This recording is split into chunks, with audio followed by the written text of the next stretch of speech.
Set the tone, baby. Set the tone, O-line. Set the tone. Set the tone. Now let's go. Cannot wait.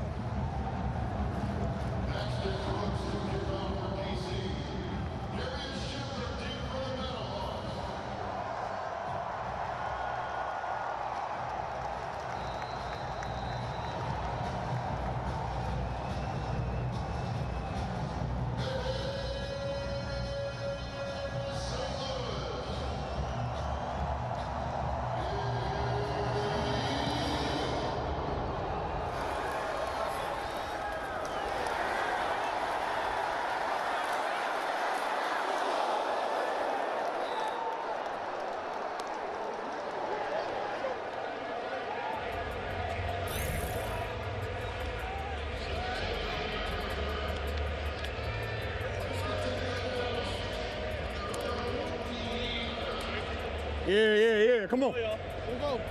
Hey, trough right, 14 Willie. Excellent on one.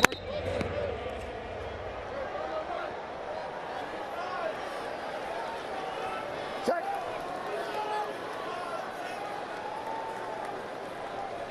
Wait, Eddie. Wait, check.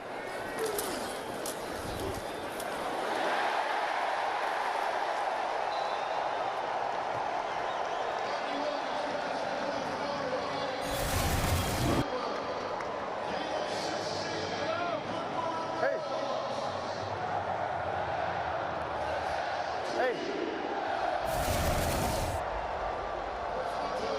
Trough right, Toledo Cold Arc, F bubble. Monday.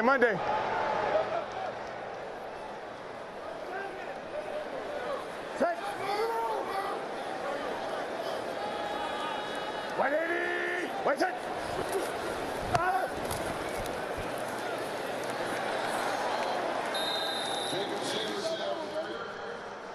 On the ball, muddle.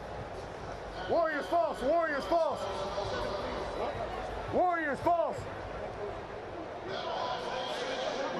Monday. Turbo, check.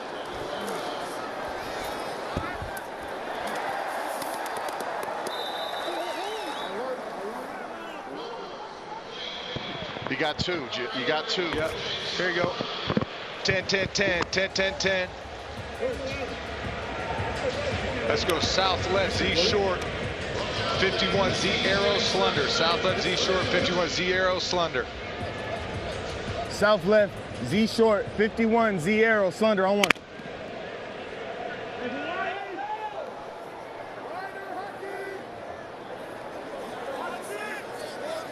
Set. 180. Wait, set.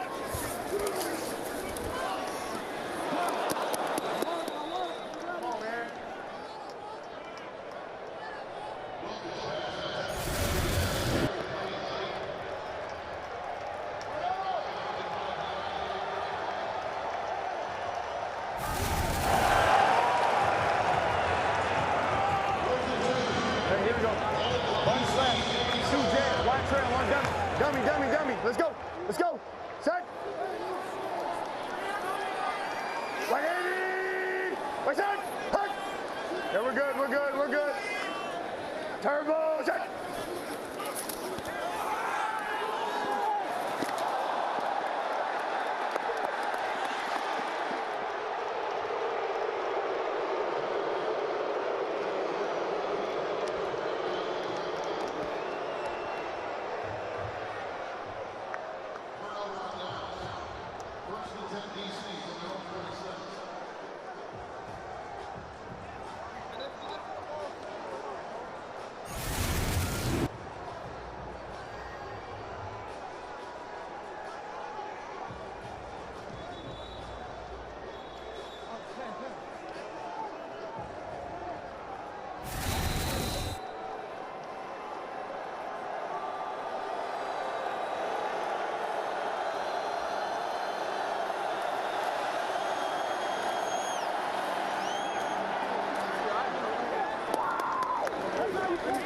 Go. Hey, flex right. Razor. Hey, Blade.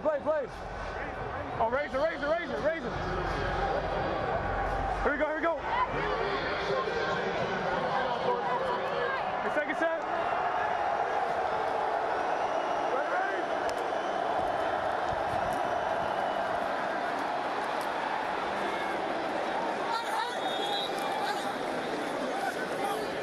Twins right. Hack. Lenny, Z, flood. Straight hack. Lenny, Z, flood. Hey, leg straight. Here we go. Here we go.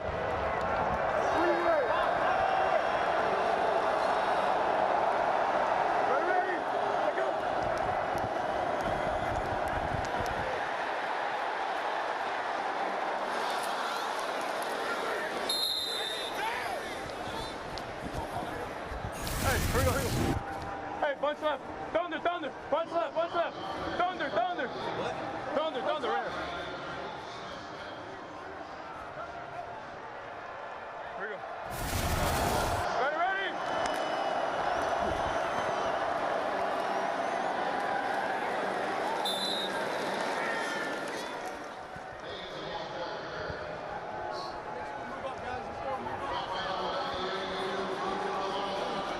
Twins left. Philly yellow, double chip, Z cross. Philly yellow, double chip, Z cross. Pistol. What it is? Philly yellow, double chip. Switch to the right. Ready?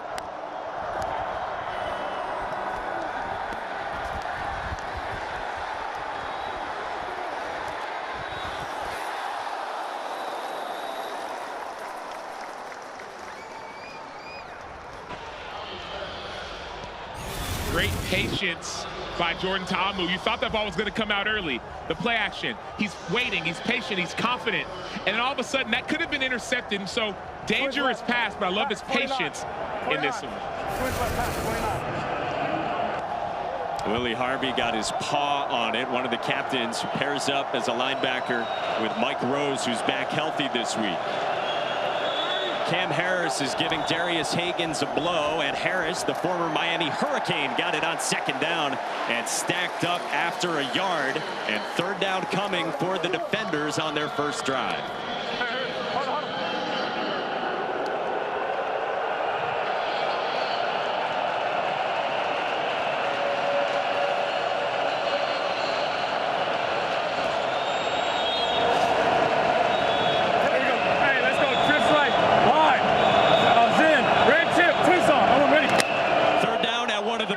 Atmospheres anywhere in football.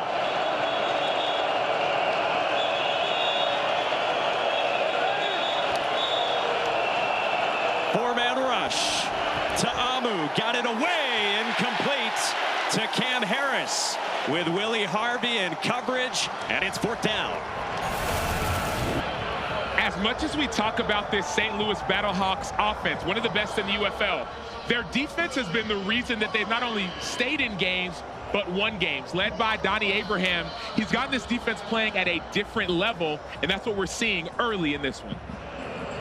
So Donnie Abraham's defense gets a stop here, backed up in their own territory, and Matt McCrane comes out.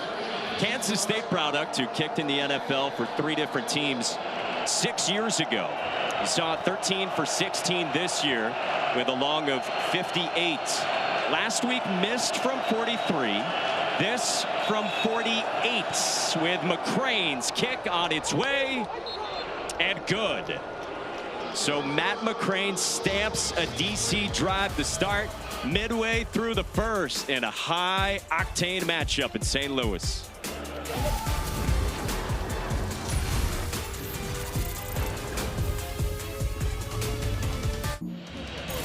The UFL is brought to you by Simply Spiked, the official spiked beverage of the UFL.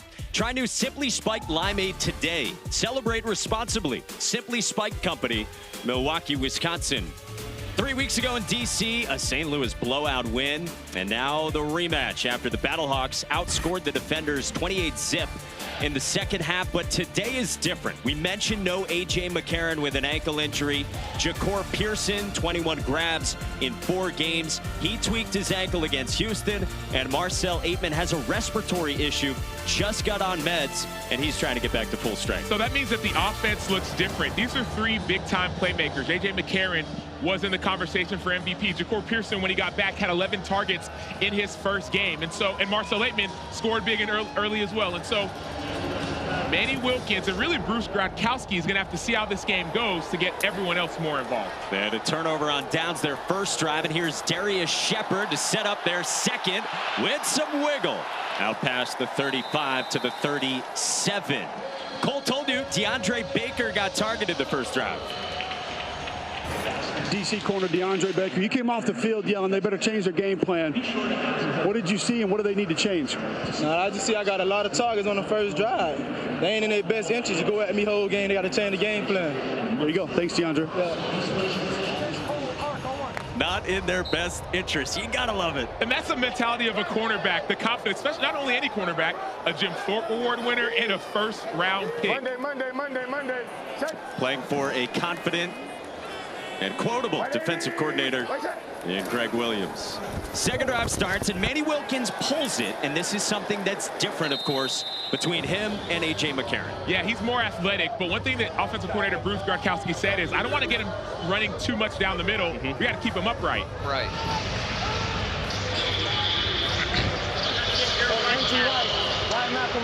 I told him, he just...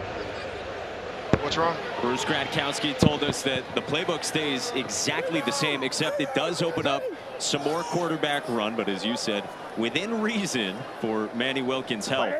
Brandon Silvers is the backup this week.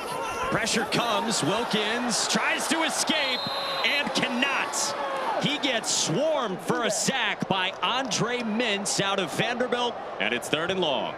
Come on, man. And this is what happens when you have a quarterback who's getting his first start. The offensive line is still in their stances. These guys on the left side, those are all XFL players. And so there's got to be better communication. Manny Wilkins has been a backup for the last 2 years, so it hasn't got all the reps and the cadence, especially in the dome. Yeah, fellas, I can tell you this DC sideline, they all wanted a false start on the right tackle there. So the continuity with that O-line not necessarily in sync. At home in this environment, but still issues there pre-snap, and it sets up 3rd down and 22 after a loss of 15. Now with the play clock winding down, St. Louis burns a timeout. Clock is good. Prior to the delay of the game, timeout, St. Louis, first charged. So without A.J. McCarron, the Battlehawks a little bit out of sorts here on their first couple of drives. We'll step aside. This presentation of the UFL will continue after these messages and a word from our ABC stations.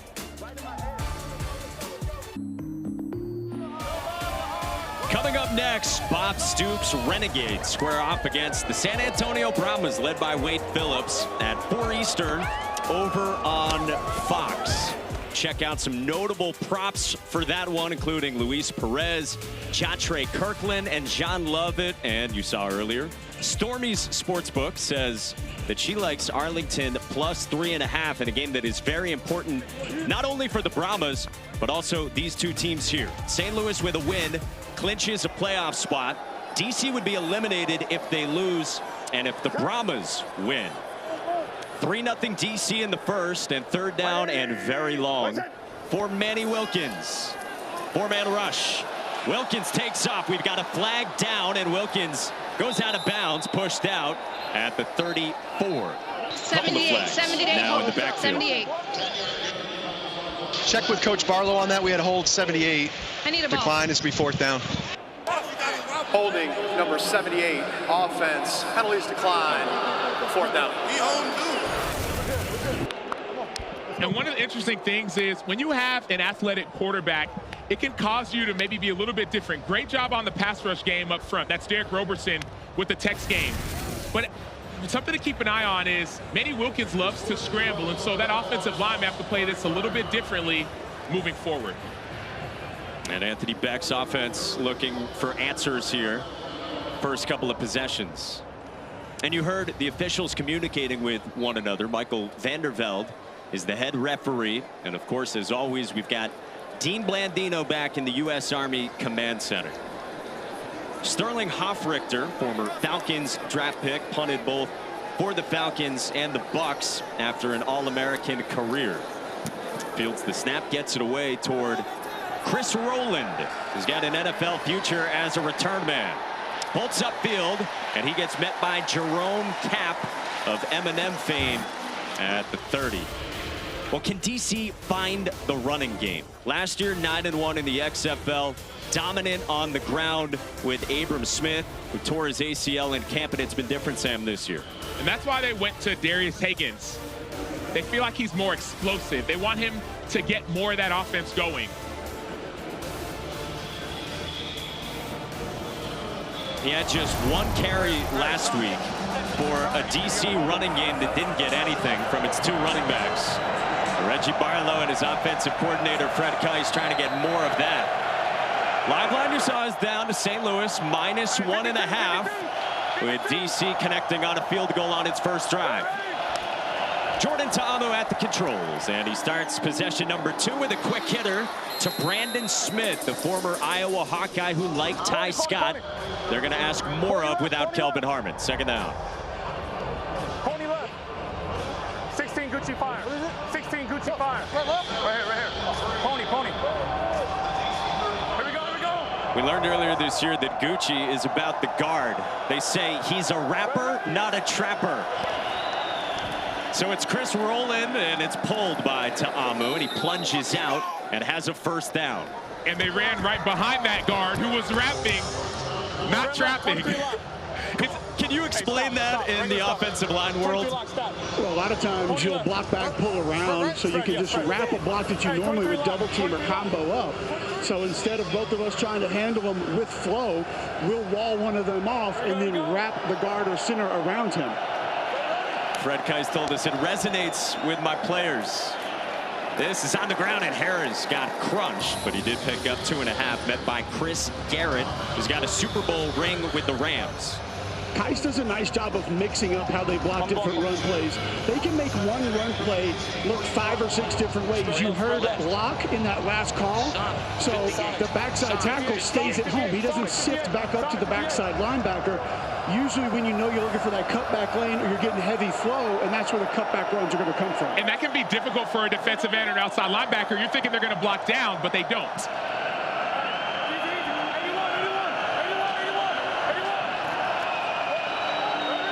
Jordan Ta'amu adjusts with pressure coming on second down. He got rid of it and found a completion. There's Ty Scott involved for the first time with Tim Harris in coverage, and here's third down. You talk about some of that scheme, Cole. It's difficult for an outside linebacker to try and chase when you don't know if the offensive tackle is going to block you or block down, so it makes it hard. A lot of time when you lock them too, all you got to do is just turn and hinge because they're staying put, worried about the quarterback run, keeping the football. Third down.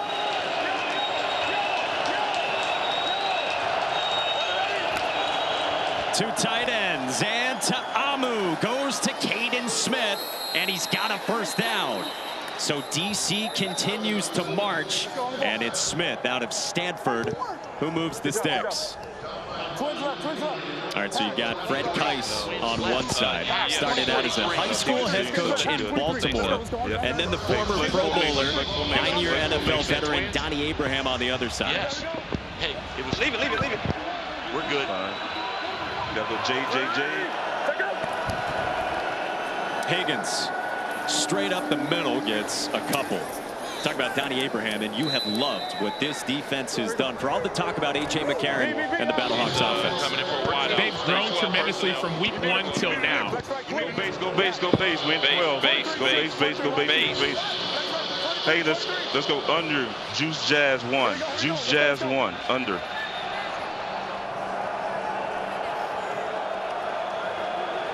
Darius Higgins found a few extra yards, so it's second down and 5. Ta'amu gets rid of it to Caden Smith, and he gets met for a loss by Mike Rose, the 23-year-old out of Iowa State, former Big 12 Defensive Player of the Year, back from an ankle injury. And one of the things that makes Mike Rose so special is how smart he is, how intellectual he is as a football player. He watches film, he studies tape, he's the quarterback of the defense, and so he takes great angles when it comes to making stops. Double bracket, flex. Double bracket, rip. So, Cerebro, we've got a microphone on Mike Rose today. Loss of 3, third down and 8 from midfield for the defenders in a must-win game. Ta'amu steps up, got it complete to Alex Ellis. Reached up to make the catch, and it's a first down for DC. Mike Rose, a 6'3" inside linebacker, walked all the way out on a tight end. It's very difficult to make that kind of coverage when you're walked out, especially when you're used to playing in the box. Great route by Ellis, great pass as well by Ta'amu. Mike Rose has to play a little bit tighter in that situation. Yes. Troy bunch left. Tight. Rib. Cole told you off the top, no Kelvin Harmon. Best wideout for DC. And it's the tight ends making a big impact here, paired with the ground game. And now reverse to Kiki QT with the seam and a burst. He tumbles down near the 20, and Kiki QT gets involved with DC on the move. DC's offense is looking different than they have in the last several weeks. Cole, what would you attribute some of this offensive juice to? Well, I think different formations, different personnel, and we're seeing it right now. Acho, the tempo. Remember, Coach Kais told us we need to get back to going fast. We need to get back to running the football with an emphasis on staying with the run. We've seen that early from the defenders. He told us, I got away from who I was. Fresh set of downs, and Higgins has nowhere to go. Carson Wells and Willie Harvey were there, and it's second down. Carson Wells out of Colorado is a player that defensive coordinator Donnie Abraham wanted to shout out. He says he's so consistent. Every time he's in the field of play, he's constantly making plays. We got to give him more of an opportunity. Every time he gets it, he makes the most of it. Loss of 4, and now the 11th play of the drive in the final half minute of the first quarter. 4-man rush, and Ta'amu is picked. Cam Kelly's got the takeaway, and St. Louis needed that.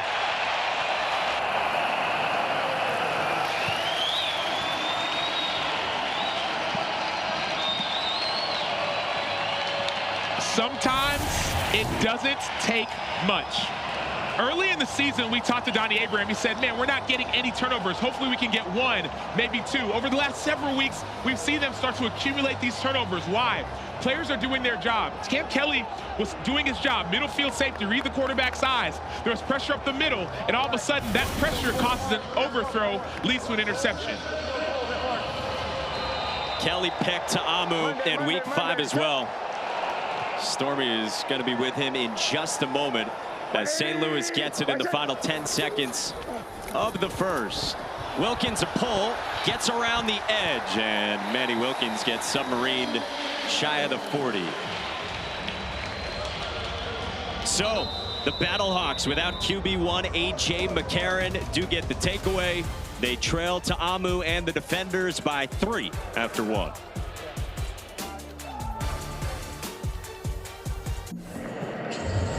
Back in St. Louis after a momentum-changing interception that really changed the whole attitude of this building, I feel like, from this guy right here, Cam Kelly. What did you see on the play, and how important did it feel in that moment to make the grab? I kind of just got on my back pedal, and then when I looked back, the ball was just coming right at me, so I just had to try and make my play.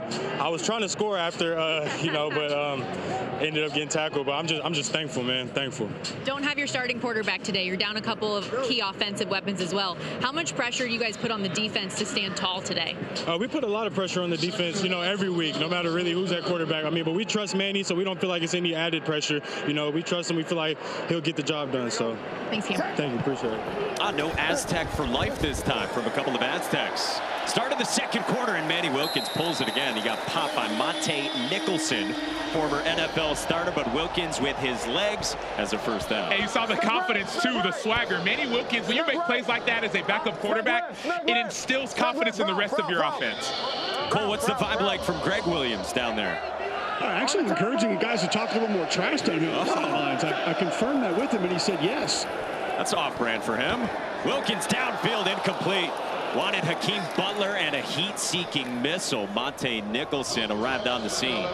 Mike, he actually went through the fact that they go through the mechanics of once you get warned not to talk anymore, how to just turn and walk away. So that's something they work on. Two-jet hops. Soft left back. Action, two-jet hops on 1. Bruce Gradkowski and Manny Wilkins trying to solve Greg Williams, the longtime NFL DC for 7 different teams. 31 yards on the ground for Manny Wilkins. He's missed on his last 3 throws. On second down, Sailors a pickup, and Wilkins up the seam, incomplete.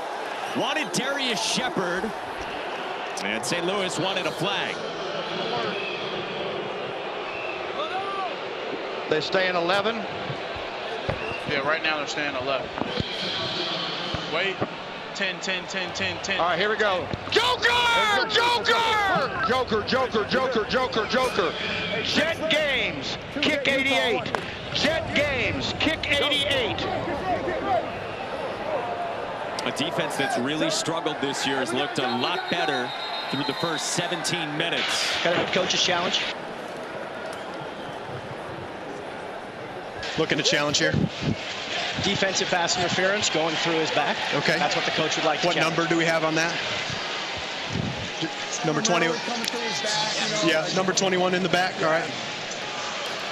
St. Louis is challenging that there was defensive pass interference by number 21 playing through the back.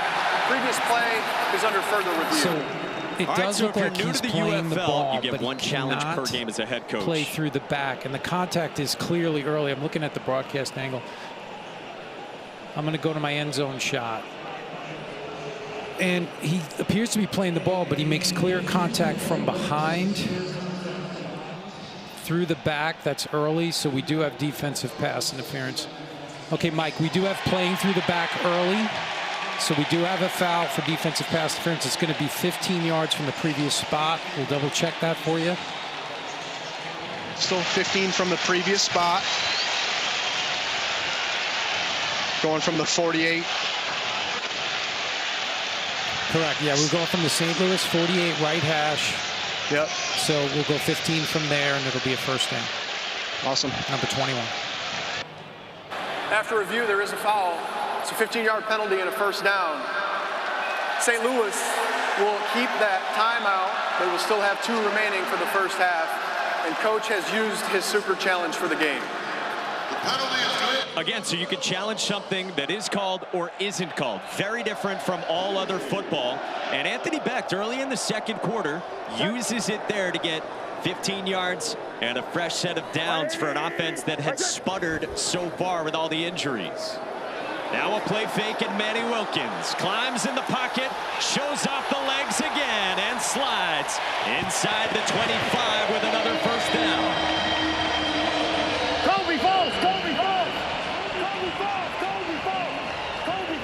I don't know if y'all saw what I saw, but the moment that Manny Wilkins decided to tuck and run, something took over, and you can see that's the electricity. This St. Louis offense hasn't had that. They've had A.J. McCarron, a great pocket passer, but this movement can bring stress on a defense. I thought it was going to be Mike Panasiuk 15 yards downfield, unbuckling somebody's helmet. The son of Polish immigrants, Mike Panasiuk, clearing the way for Manny Wilkins, who throws to Butler to the 10 on a slant. Battlehawks on the move, but there is a flag down at the near Flag side. down here, flag down. I've got 78, 4 yards downfield. So ineligible player downfield, number 78. Yes, sir. It'll still be first down. Ineligible player downfield, number 78. Offense, 5-yard penalty from the previous spot. Still first down. You heard 4 yards downfield. You can't be more than 3 beyond the line of scrimmage when the pass is released. And that's Vidal Alexander, 6'5", over 300 pounds out of LSU, 7th round pick by the Raiders, towing that line a little too far. I like that at 340, you give him over 300, Acho. I was going to hit a 336, but I don't know. Sometimes that weight fluctuates during the season. Rounding errors. Wayne Gallman checks in. Former Clemson standout and 5-year NFL veteran who backed up Saquon Barkley for a long time. He gets it here, and he's got a seam. Wayne Gallman is wrapped up at the 21. Stormy. Well, and you guys were talking about Manny Wilkins' running ability, how he brings a different dynamic. First and foremost, he said he will not take the A.J. McCarron run game slander. That guy has showed some moves this year more often than we've seen in the past. But of himself, he said that he was really excited that he was given the full reins, freedom to take the ball and run if he sees it's necessary. He's showing it so far with A.J. McCarron out with an ankle injury. Second down, a DC blitz, and Wilkins gets tripped up. Wrapped up by Isaiah Judson, the corner who came on the blitz, and it's third down. Come on. So there's a positive and a negative when it comes to being a mobile quarterback. First of all, Isaiah Johnson dipping under elite level pass rush, even though he's a DB. But the negative is sometimes you think you can escape when you actually can't. That's the second big time loss on a scramble. Jim, let's tell Pounce we gotta go. H Malcolm left. Monday, let's go. Let's go. So it's third down and 17 from the 31 for the Battlehawks.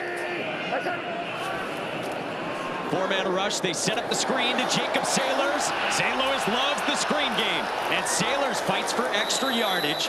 Couple of yards shy of the sticks as he takes it down to the 17 and fourth down. Not only fourth down, but it looks like the offense may stay on the field. Going back to this, so third and long, what do you always expect? You always expect screen. But even better job by the offensive line of staying in their lane, really staying on track on getting that block. Cole, what'd you see? Mike again, 61, the center, about 5-6 yards downfield, turned that defender back inside, helped open up a bigger lane for that screenplay. And now for the second time already, St. Louis goes for it again on fourth down. They need 3. Wilkins under pressure, takes off, spins, and Manny Wilkins reaches out and is very close to the sticks. The swagger's on 100,000 trillion. Manny Wilkins not only shakes 2, spins through, stays up, and drags Derek Roberson up to or even past that first down marker. And then there's a little shimmy at the end. Manny Wilkins is building confidence in himself and his team. It's a first down. First down, first down, first down. Let's go, first down, let's go. Manny Wilkins has already outrushed A.J. McCarron for the season and a quarter and change, and he's frustrated here pre-snap. St. Louis has called their second charge timeout. This will be a timeout. Battlehawks burn another. This presentation of the UFL will continue after these messages and a word from our ABC stations. The UFL is brought to you by Progressive Insurance, the right call to protect your home and car. Visit progressive.com.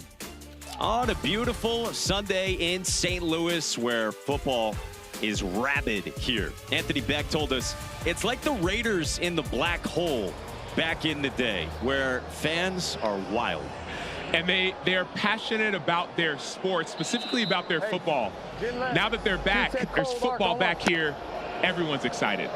Cited the championship game in 4 weeks, and Anthony Beck said to us, if we are lucky enough to get there, he thinks they might get 50 or 60,000 in the dome.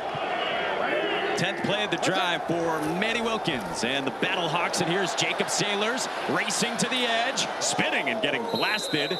Derek Roberson held the edge, and a big lick on Sailors.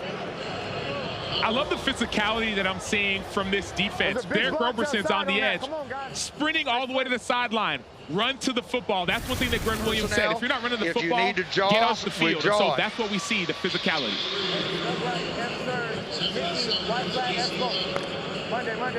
Reggie Barlow told us that Derek Roberson, the former Titan, is a big old dude that doesn't take no crap. Greg Williams said he is a trained assassin. Second down and Sailors again. Squirting right up the middle, takes it inside the 10, and third down coming. Yeah, Roberson's guy who had 2 sacks on Drew Brees his rookie year. Quarterback hits on Patrick Mahomes and Lamar Jackson. So he has NFL experience, 3 years in the NFL, but he's got a big body and passionate about this game.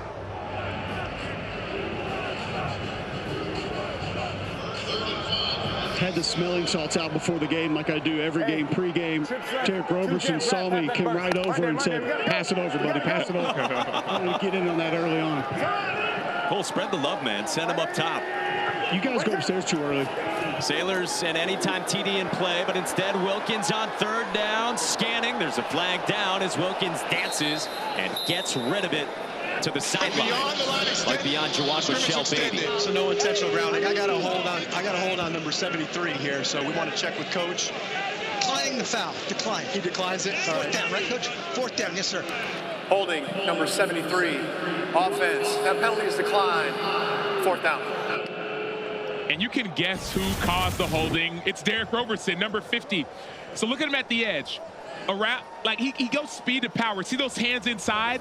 Then he leans, then he tries to escape, and that's where that holding is called. If you just stayed stuck, wouldn't be a holding, but he tries to escape. This dude's a guy who was the 4A Defensive Player of the Year coming out of high school, and I remember going to their practice, DC's practice a couple weeks ago, and I saw him, and he's literally the most intimidating guy on the field. Reggie Barlow said a couple of meetings we had at camp, I was scared and left the door cracked open. He is a terrifying presence. This is from 26 for the former Luke Rosa Award winner at Syracuse, Andre Schmidt. And he ties this game up at 3 midway through the second quarter. Battlehawks get in the playoffs with a win. DC's got its backs up against the wall. All right, back live at the Dome with DC defender Derek Roberson. Tell me how specifically you changed your pass rush strategy for this game, this opponent. I mean, this game, last game we played him, we was playing another quarterback. He kind of wanted to stay in the pocket. This one's more of a scrambler. He kind of wanted to scramble to the outside. So just keep on doing it with speed and keep your eyes on the quarterback and just running plays off that. So we're doing a good job containing him, but still getting a little bit too loose right now. Reggie, every football team that I've been on, that Acho's been on, that your head coach has been on, says they've got that dude. There's that one guy that nobody messes with. Your head coach confirmed that you are that dude on this football team. How does that feel? Hey, man, I'm all about business, you know what I'm saying? And then I talk my talk, but I'm all about business. That's what it is, really. Thanks, Reggie. Yes, sir. Noted wordsmith Cole Kublik, DC Defenders defender. He nailed it. Chris Rowland returns it from around the 5 with the score tied at 3 in the second quarter. And Rowland rumbles out toward the 35 for the Defenders. The United Football League season continues with Week 9 next weekend. Saturday, St. Louis and Arlington, led by Bob Stoops, at 12 Eastern here on ABC, and over on Fox, a big one at 3 Eastern, Birmingham and San Antonio. Sunday on Fox, Defenders and Showboats, and then the Panthers and Roughnecks, both at 2:30 Eastern. Cole Kublik, Stormy Bonantoni, Sam Acho, Mike Monaco with you, and our entire ABC crew behind the scenes. DC with a loss and a San Antonio win would be eliminated. Must win for Jordan Ta'amu and the Defenders. And here's Ty Scott with his second grab. Shoved out of bounds at the 44. Here we go. On the ball. Six left. 54. X crack. Six left. 54. If you're DC, this is exactly the situation you want to be in. Keep it close, build some confidence offensively and defensively. They went 11 plays last time but got picked. Set up a screen here to Cam Harris, who breaks a tackle and then tumbles. Chris Payton-Jones got to him. There is a flag down as Harris thought he stayed on his feet, but they are marking him I have him being on the hit, second effort. Not losing his feet and tripping on his own. That's what I had. No, I don't have a flag down. At a spot. Go blindside block. Okay, number 19. That's still gonna be second down, right? Yeah. Personal foul, illegal blindside block, number 19. Offense, 15-yard penalty from the previous spot. Still second down. So going to that penalty, you see that block coming in from the outside. Lakeem Williams was not looking, and so that's why they get that blindside block coming back towards the line of scrimmage. And then he was not down, so it looks, look, he accepts the contact, stays up, Cam Harris does, then he slips, and so he gets back up and he can't run. It's not the college rule, it's the NFL rule. Yeah, that's really high level from these officials to know, and you heard them say it, that he broke the tackle and then tripped on his own, so he was able to get up, and they marked that correctly. And high level by Cam Harris saying, hey, that wasn't them that brought me down, it was me. I can get up and get extra yards.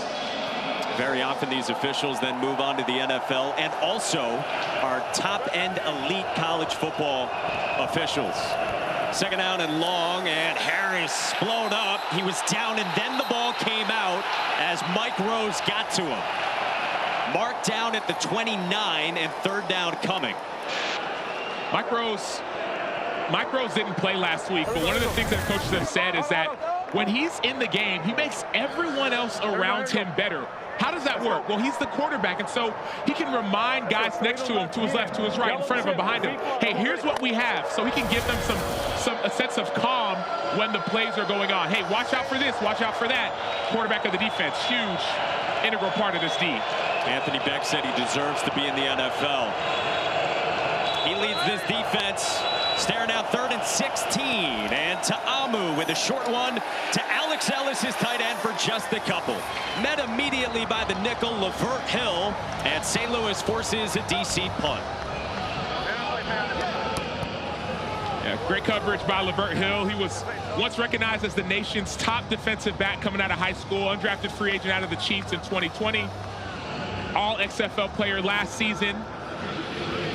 So this defense, the individual players are stepping up and making plays. Total closed at 44. We've got just 6 combined points. And we've got whistles here on the punt from Paxton Brooks.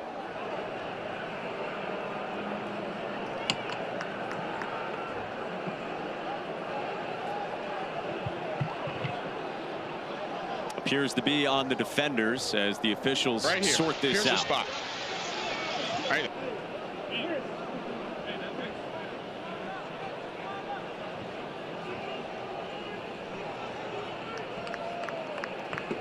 Normally able to listen in on these conversations between them. And no explanation here from Michael Vandervelt's crew. So we'll tee it up again. Paxton Brooks to Darius Shepard. And it's a fake. Brooks fires, and he's got a completion, but an immediate wrap-up. Tackle made on the edge there by St. Louis, and Wayne Gallman the stop. Wayne Gallman, the running back from the New York Giants, 4th-round pick, but he's playing great football. This is called high football IQ. They're showing as if they're going to blitz, but both outside corners dropped out at the last minute. When the fake came, they were able to not only make the tackle, but also make the tackle before they got the 1st down. Yeah! Yeah! Good shit! Yeah! Yeah! Yeah! Wayne Gallman, a national champion at Clemson, backed up Saquon Barkley. Things he didn't do there for 500 that he is doing here in the UFL, as Jacob Sailors gets a 1.5 yards. Stormy. The running back, Wayne Gallman, with the stop there. When a play fake happens like that, what's your immediate reaction? What do you do? I actually had a responsibility on that play to sell a fake, but to also, the gunner was my guy. So I just had to get back out there and make the tackle. It was easy like that. Big play, thank you. Thank you. It's easy when you're prepared. There was responsibility and made the stop. And St. Louis gets it off the sudden change on a gamble from a usually conservative Reggie Barlow. And now Hakeem Butler makes the grab, and he bangs off tacklers from Deontay Anderson, and Butler's got a 1st down, and he is down on the field. Best wide receiver in this league for an already injured Battlehawks offense. He took a hard hit from Anderson across the middle, and he's getting back up now, but this is what this defense has been able to do. They have extra eyes and extra physicality on Hakeem Butler. That's the 3rd or 4th big-time hit that he's taken coming across the middle.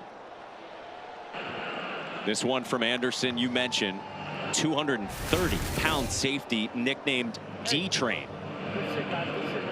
Yeah, he was one of the best safeties coming out of high school. Had a big-time recruitment announcement. Now he's making plays in the UFL. Butler's been a 100-yard threat every game. You heard Manny Wilkins say, let's go score. Only a field goal for each side so far in week 8 of 10. Wilkins pulls it, tries to get to the edge on Trent Harris, who strings him out. And a couple of flags fly, and might be a face mask on Trent Harris. I've got a face mask on 33.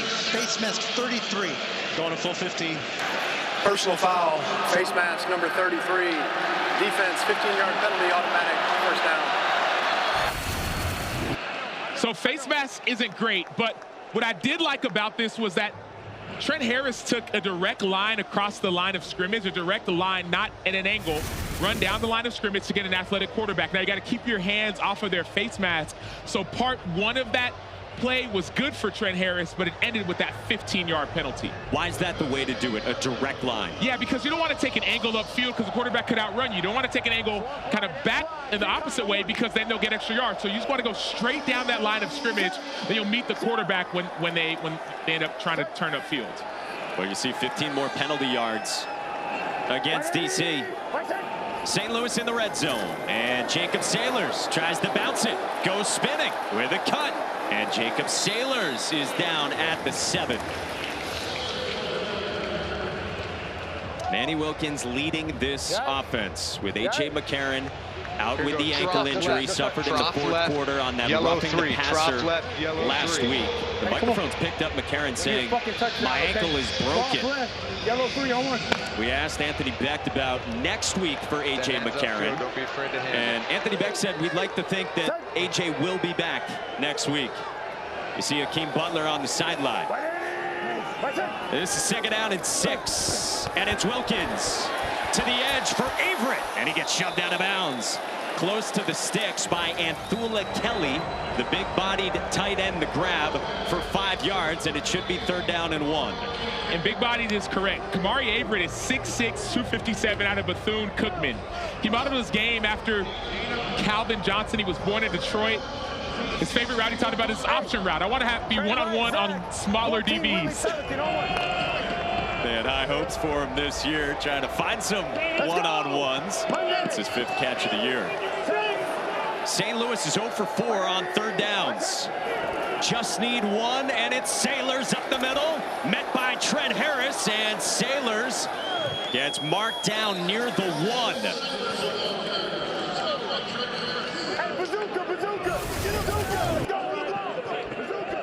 So they're going to this hurry-up idea right now, but this offensive line's trying to get them up and ready. They wait on the spot, and it is a 1st down. So they marked Sailors at the 1, and now you don't need to hurry. You've got 1st down and goal from the 1, trying to punch it in.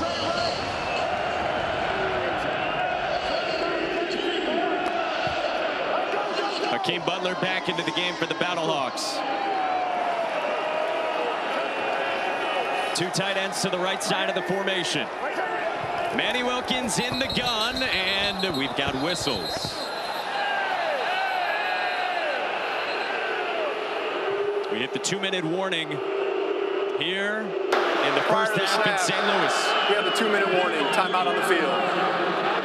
Battlehawks are trying to punch it in. A win gets them to the playoffs with the backup quarterback taking the reins for Anthony Becht today.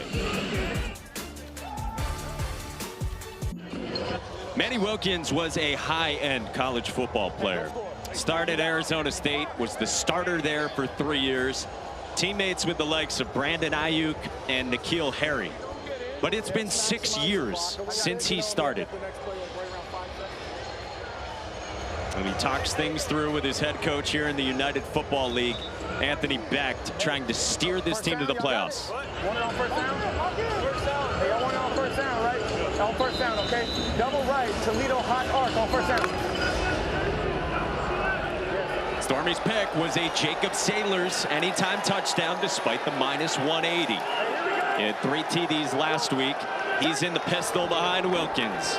And it's Sailors up the middle. Stood up, and it's a push that won't get him in. So indeed a run on 1st down, and now 2nd down and goal coming for St. Louis. And Coles, I'm looking at that defensive line. The defensive line stood up every single one of those offensive linemen. That's stout defense. When you're in the trenches, you know you got a 1st down. What are you thinking of? You know it's a run play. Well, you're not ready for 1st down. I mean, you're going on ball movement. So 1st down, I think, is advantage offense. But they tried to pull the backside tackle, Jared Jones-Smith, and he was pushed off his track, and that forced a collision with the running back in the backfield. Malik Fisher, stud defensive end, was in there as well on the stop. And you heard in the St. Louis huddle, 1 blank yard is the goal. Sailors again up the right side, stacked up with a push.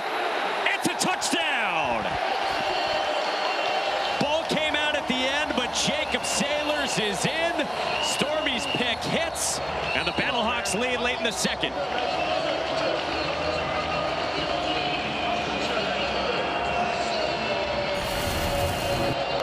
So all scoring plays are reviewed, but I love Vidal Alexander pulling, taking on the block, and then Jacob Sailors tries to do it. Alexander pushes him, and it looks like that ball crossed, but it may not have. And so all scoring plays reviewed by Dean Blandino at the U.S. Army Command Center, but great effort on both sides of the ball. Momo Sanago trying to pull him back. Steven Gonzalez trying to push him in. Dean Blandino's in the U.S. Army Command Center. Carr, he is clearly up, and I see the ball. He starts to reach. I'm just going to sync this up with, yeah. I've got the near side handheld. When he loses the ball, it's already broken the plane at that point. So he loses the ball in the end zone. We do have a touchdown. Ruling on the field will stand, Mike. Touchdown.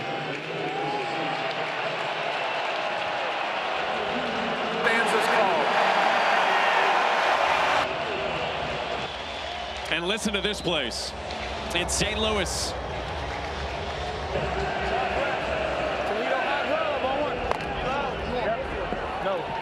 Jacob Sailors, the plunge in front of this Battlehawks fan base, the best and biggest in the league. No kicks after touchdowns in the UFL. You can go for 1 point, 2 points, or 3. This is 1 from the 2, and it's a fade for Shepard, who can't make the catch. So it stays a 6-point lead for St. Louis after the Sailors touchdown with 1:07 to go until halftime. It's a perfectly placed ball by Wilkins. Great coverage by Michael Joseph. He gets his hands up in the face a little bit. Referee doesn't see it, doesn't call it. Michael Joseph tries to turn and play the ball. That's why Darius Shepard, the 3-time FCS national champion, couldn't get that catch. The helmet went up in his face, couldn't see it. One of the benchmarks that Dean and company look for is significantly hinder. And Joseph with a little hand up, but nothing more, and no penalty called. So DC prevents the extra point, and St. Louis leads 9-3. Here coming up on the final minute in the second quarter. And to your point, you talk about hindering, or another word I've heard is material restriction. Sometimes we're like, this should be a penalty. It's like, well, were they restricted? That's one thing you think about as well, the material restriction. We are the legalese guys here in the booth. Sam Acho, Mike Monaco, Stormy Bonatoni, Cole Kublik, and our entire crew from St. Louis. Chris Rowland ready to get it from Sterling Hoffrichter. Under is still looking good. St. Louis favored by 3.5. That went down, as Stormy told you, with no A.J. McCarron. Kickoffs from the 20 in the UFL, and this is a booming kick from Hoffrichter. And Rowland from the 5 out of Tennessee State with a cut up field and stood up shy of the 25. Tonight's Sunday Night Baseball matchup. It's the third game of 4 between the Padres and Braves. Couple of heavyweights in the National League. At 7 Eastern over on ESPN, ESPN Deportes, and ESPN Radio. Coverage starts at 6 Eastern with the Baseball Tonight Sunday Night Countdown. All right, Sam, how aggressive do you want DC to be here? I want them to test the waters. Usually the first play in the last 2 minutes, maybe a screen or a run to see how far you get, and then you start hurrying it up. This is exactly where DC wants to be, in striking range. Maybe get a quick short pass, see how effective it is, and then you start going for a bigger play. So on the live line at 6.5, it's a conservative throw, and it's to the edge to Chris Rowland. Got out of bounds from Ta'amu after 6. In under 2 minutes, when you get out of bounds, that clock will stop, unlike outside of 2 minutes. And then when you get a first down inside 2 minutes, the clock will stop as well until it's reset. Last week against Michigan, Reggie Barlow was down 13 in the 4th quarter with 8 minutes to go and had 4th and 2, and he punted. So we'll see if they're a little more aggressive than they typically have been this year. Seam throw to Ty Scott, and he hangs on as he got popped. Scott to midfield and 20 yards. You see them hurrying up right now. That's that big chunk play you wanted. About a little less than a minute left. The clock's stopping until the chains are reset, until the ball's spotted and reset. then you get your offense going. Matt McCrane's got a booming leg. Ta'amu tucks on a draw, takes it right side and slides after a yard and a half. All 3 timeouts to work with for the defenders, so they'll take one here.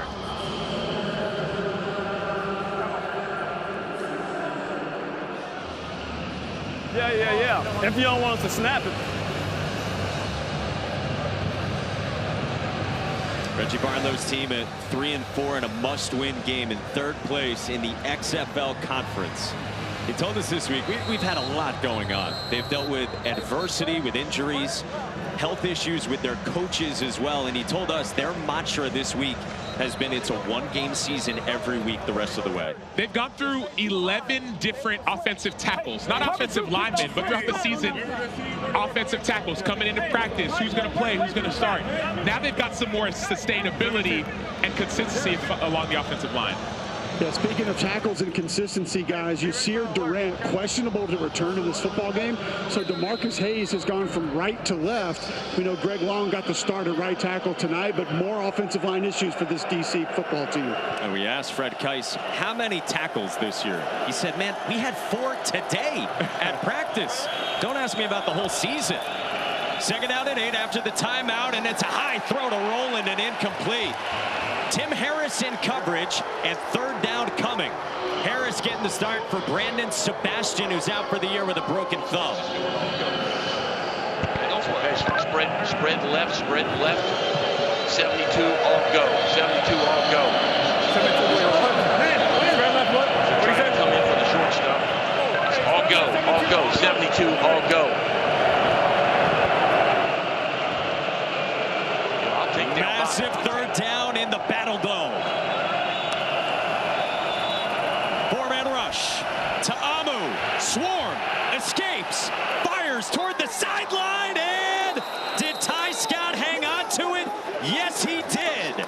Ty Scott on the bobble for a 1st down for DC.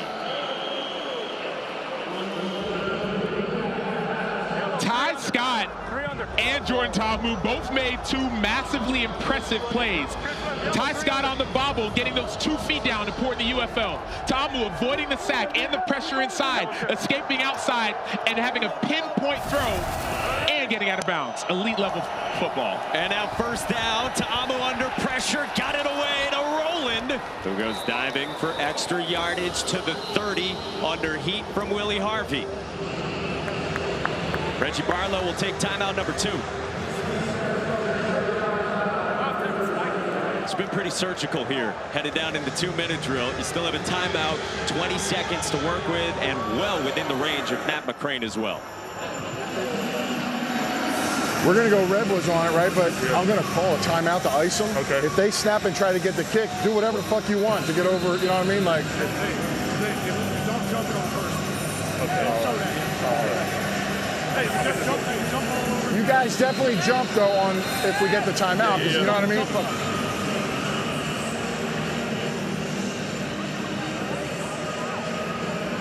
That's really interesting that he's going to ice Matt McCrane, and also that Hakeem Butler is a 6'6" weapon if you want to block something.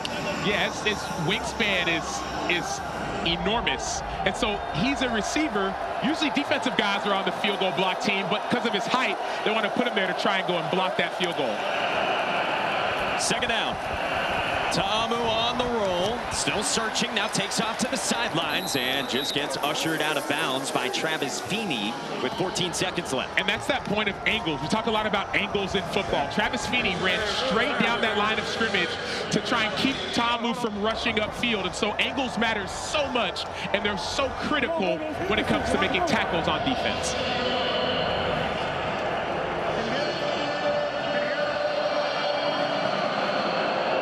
McCrane is 14 for 17 this year and has boomed plenty of kicks from 50 plus. Right now would be from 48, and it's 3rd down and 5. Meantime for DC, and Ta'amu toward the sideline, incomplete for Brandon Smith. So Matt McCrane trudges out after St. Louis gets a stop. And sometimes the pressure from up the middle will cause you to throw that ball just a tick earlier. There's pressure up inside. That ball had to be thrown just a half a second, split second earlier. We say the football is a game of inches. It's also a game of milliseconds. So Anthony Beck had said to Hakeem Butler that he would use his final timeout to ice Matt McCrane. He's been one of the best kickers in a league chock full of them in the UFL. We'll see if Anthony Beck does indeed ice him on a try from 49 for McCrane, and Anthony Beck does. Oh, and the snap went through the hands of Brooks. You might have heard the whistles anyway on the icing from Beck. Part of the snap, St. Louis has called their third and final charge timeout. So he laughs about it, and he did put in his star wide receiver, Hakeem Butler, at 6'6", and told him, do anything you want trying to get a block. But more importantly than Hakeem Butler, it's the guys up front. In order for this block like this to work, you have to get push up front from those big guys who have their 4-point stances. That means 2 hands in the dirt, feet on the ground. Push back, and then Hakeem Butler has to time his jump perfectly. And so he can't just jump from where he's at. That defensive line has to stay low, get a push, and then Hakeem Butler can try and jump after him. Yeah, middle jumper, a blocked field goal option that almost every team carries. Like you said, Acho, you try to get a little bit of push inside, and then your best vertical, longest dude just goes up and tries to get a piece of it, knowing that ball's going to come out a little bit low. Cole compared wingspans with Butler pregame. McCrane from 49 with the kick clear and on its way, and good.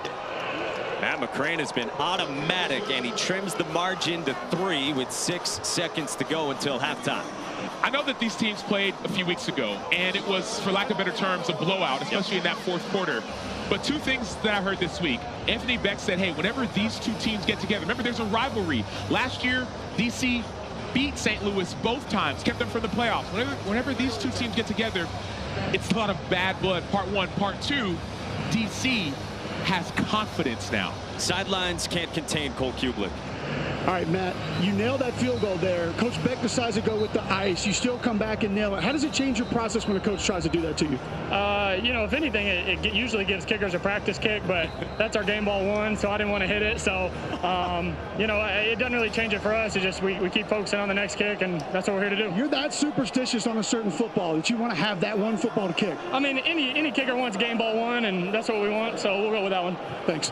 I had never thought about that you don't necessarily, at least some guys would, want to get that kick away and a freebie, so to speak, because that wastes the best ball. Well, I mean, wastes that football. Yeah. Exactly. And Matt McCrane was a freshman All-American, a Lou Groza Award finalist, signed with the Cardinals in 2018. This dude's got big-time experience, and so he understands how to stay calm in the moment. And I heard a kicker in college say, hey, man, you can't ice, so don't try to ice the kicker. Those kickers, man, they're a special breed. You talk to your kickers in college, Acho? Man of the people, Sam Acho. Tough bounce here on Darius Shepard, who grabs it between the legs at the 6, and Darius Shepard in the waning seconds until halftime will run it out past the 20.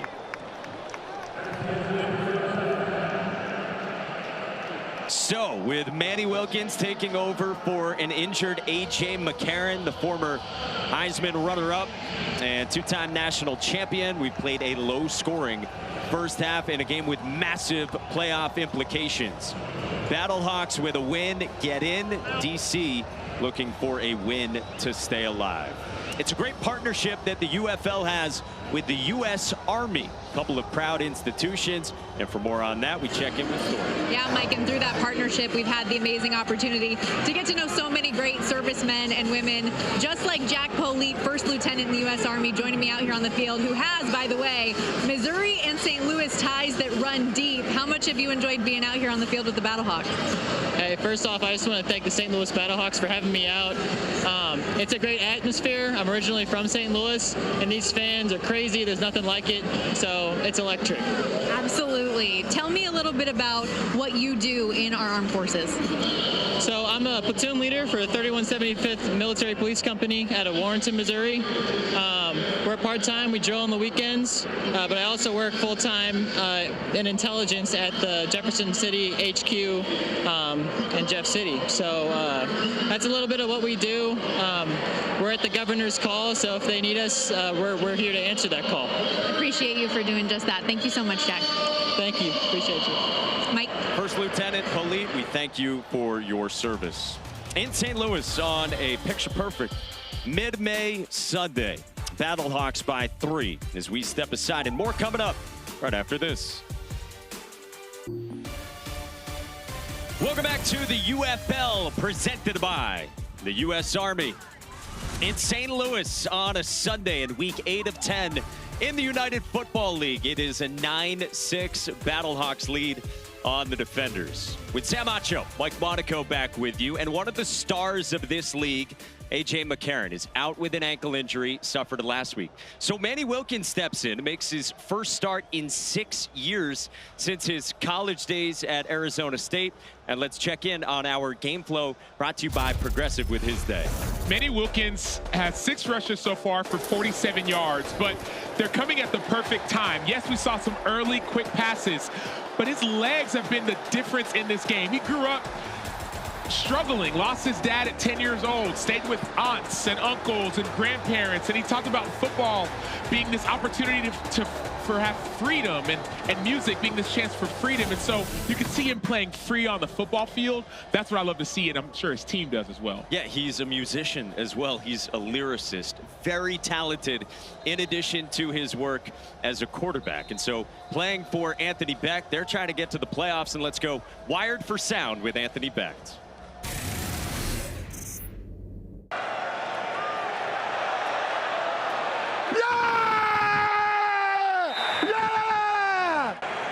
Now score a touchdown, please.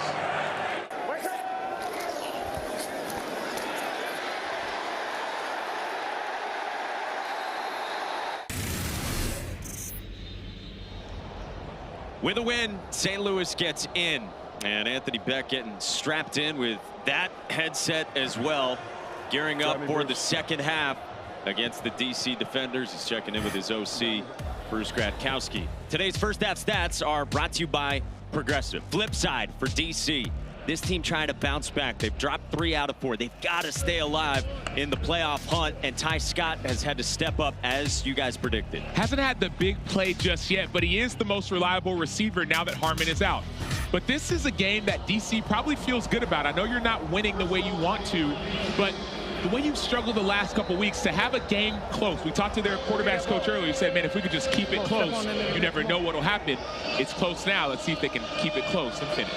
Yeah, so mission accomplished in that regard as we start the third quarter with DC getting the football. Chris Rowland approaches and takes off from the 10 up the center of the field, and Chris Rowland tried to stay on his feet and goes down. Wrapped up by Keelan Kennedy at the 37. So Jordan Ta'amu was in concussion protocol last week, able to go this week. The former Ole Miss Rebel begins the third. Sonic, 50 high. Right. You're back there. Yeah. And I'm wondering if they're going to go back to that early running attack. Cole, I know we talked about it earlier. This team wants to be a physical team. That running game was working early. They may go back to it now. A lot of other people involved in this football team pregame that were coming up to us, Acho, saying we need to lean on the run game today. So naturally they throw it to start the second half, and they loft it to the sideline just out of the reach of Kiki Cutie. So you guys would both like to see more run, at least at the outset here? I would, because it's been effective. Their running game has been effective, at least early on. Darius Higgins has gotten some bigger gains that they weren't getting earlier from Cam Harris. 71 straight. 71 straight. Protection's held up better for Jordan Ta'amu. Fred Kais told us this week, every time I see him, I apologize to him because he's been taking a beating this year. On second down, Ta'amu takes off. Was under some pressure there, and he finds room up the center of the field. His legs grant a first down. Jordan Ta'amu is patient in the pocket, scanning his reads, but once again, when he sees an opportunity, whether it's him or whether it's Manny Wilkins, they're taking that opportunity and gaining positive yards. The way Cameron Harris led up in the hole there, I feel like that was a design draw. And Ta'amu made the quick decision, so maybe the case as we check on the injured Battlehawk defensively.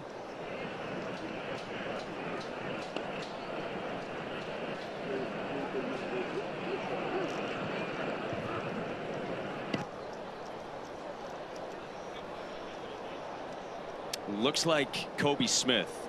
We will check back when we return.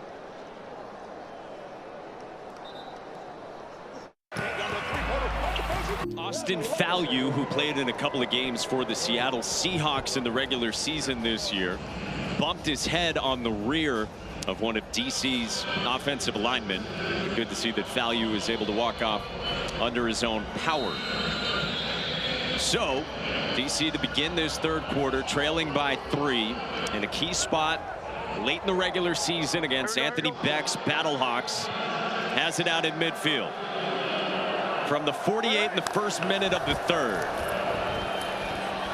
Ta'amu kept it up the middle and using his legs here out of halftime.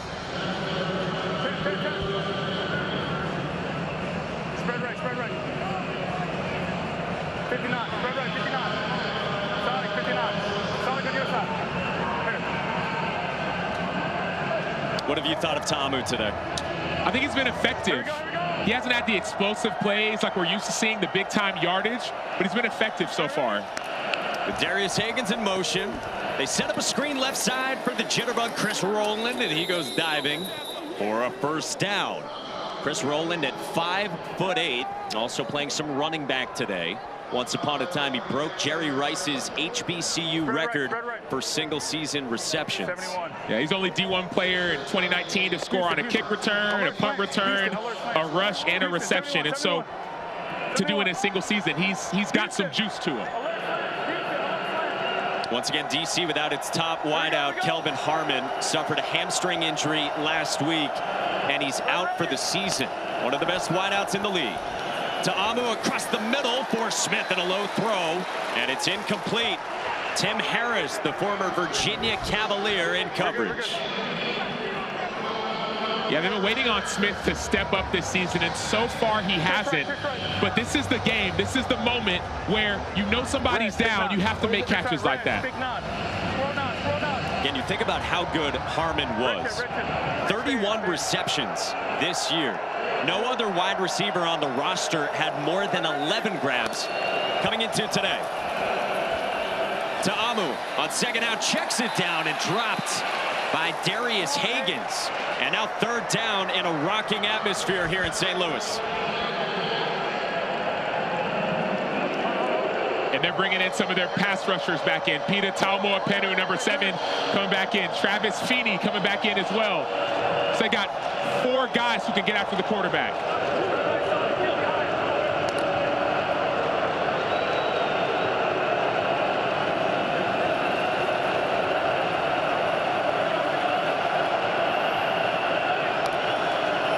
Third down and 10. Ta'amu, quick release for Smith, and he made the catch. And he's got a first down. Before Cam Kelly got to him, there is Smith on the scene. Yeah, and that's the catch that you have to make. And great eyes by Smith.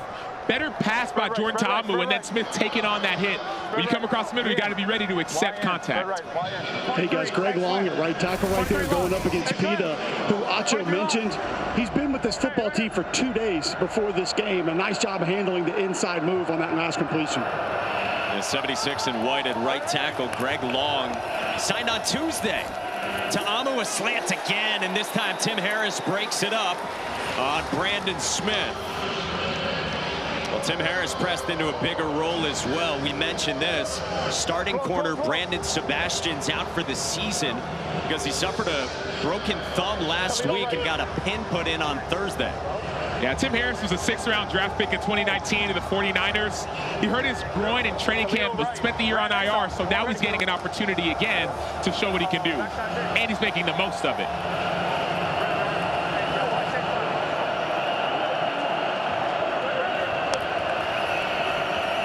Ta'amu under pressure, got away from Talmoa-Penu, lofts to the sideline for Ellis. All alone for a touchdown. Jordan Ta'amu creates, and Alex Ellis cashes in, and DC leads.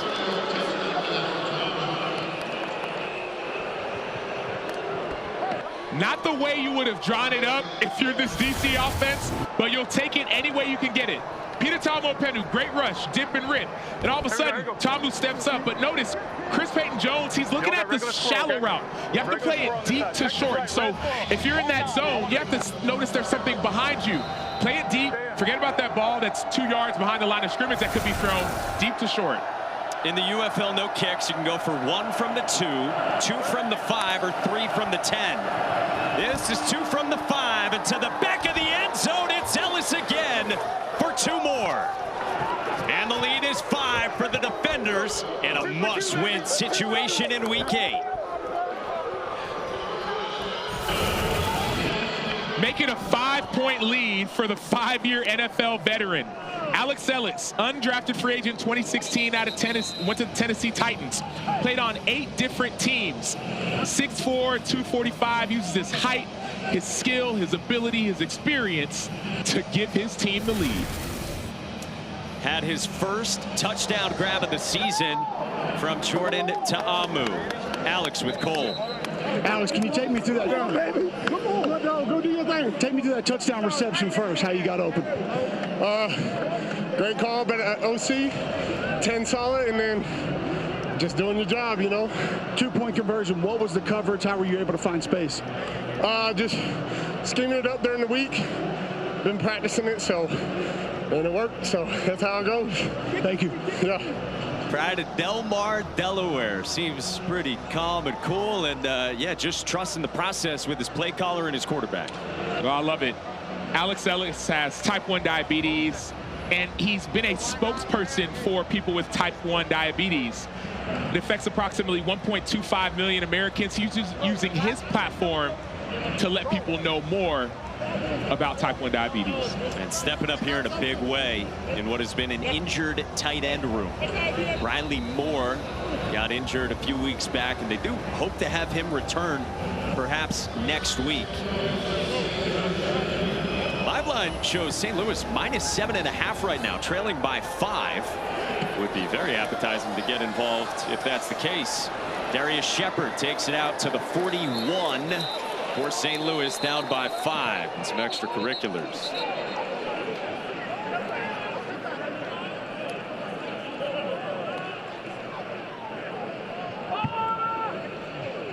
Offsides on the kickoff. We're just going to add 5 from the end of the kick or end of the run. Offside, number 5, kicking team. 5 yards will be added to the end of the run. First down. Road to Missouri presented by the Missouri Division of Tourism. There's a Mo for every MO. Find yours at visitmo.com. And the road ahead, the clinching scenarios here in Week 8 in a 10-week regular season.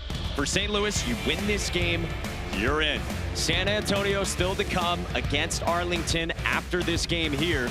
And should San Antonio win that, and should St. Louis win here, DC would be eliminated. You get 4 playoff teams. We already know 2 of them. And now it's 3 teams for 2 spots, including these 2. Manny Wilkins faked the pitch, now rolls, gets to the edge. And Malik Fisher stands him up, and they bark at each other. That's a sack. I love the trash talk between the 2 teams. Malik Fisher had a 3-sack game against his team last time they played. Manny Wilkins feeling himself. I love it. And how about Malik Fisher saying it's a loss of 1? It is a sack. It is a sack. You take him how you can get him. Tied for 3rd in the league with sacks. And he was a monster in that first meeting, to your point. Wilkins, quick release. Kimari Averett, one of the tight ends, made a man miss and takes off. Inside the 40 before Momo Sanogo got him, and 17 yards to Averett.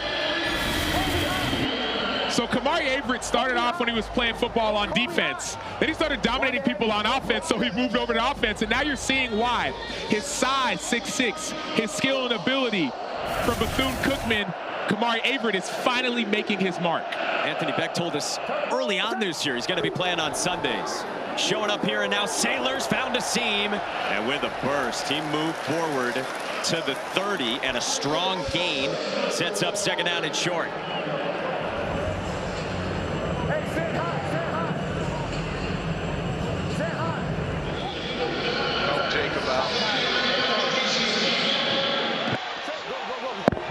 Bruce Gradkowski, one of the bright minds in coaching offensively in all of football. 9 years as a quarterback himself in the NFL. Hey, you're here, you're here. Manny Wilkins' first start in 6 years. Former Sun Devil of Arizona State rolls out, and Wilkins takes off with a cut upfield. Manny Wilkins makes a man miss and drops down just outside the 10 with 18 yards with the leg. So I understand pass rush games, but you don't want to do an inside move if TJ Barnes, who's about 360 plus, is trying to be the one to cover. The reason why is that he cannot run sideline to sideline with Manny Wilkins. So Manny Wilkins outrushes the edge defender and cuts it upfield. Wilkins to the edge again, and Derek Roberson couldn't get him. Wilkins takes off, and he gets pushed out of bounds inside the 10. All right, back to that for a moment, Sam. Pass rush games are what? Pass rush games are where you're not just doing a one-on-one. It's either 2, 3, or potentially all 4 guys working together. So it could be what's called a text game, which means the tackle goes first and tries to pick, if you will, pick the inside hip of the offensive tackle, and the defensive end loops around. It could be an inside game. Some people call it a tom. The 2 defensive tackles, one goes and picks the center and tries to loop around. And so that's what, whenever you hear games, or jet games, that's what it means. Second down, Wayne Gallman bouncing off tacklers with a push, touchdown! St. Louis answers and grabs the lead.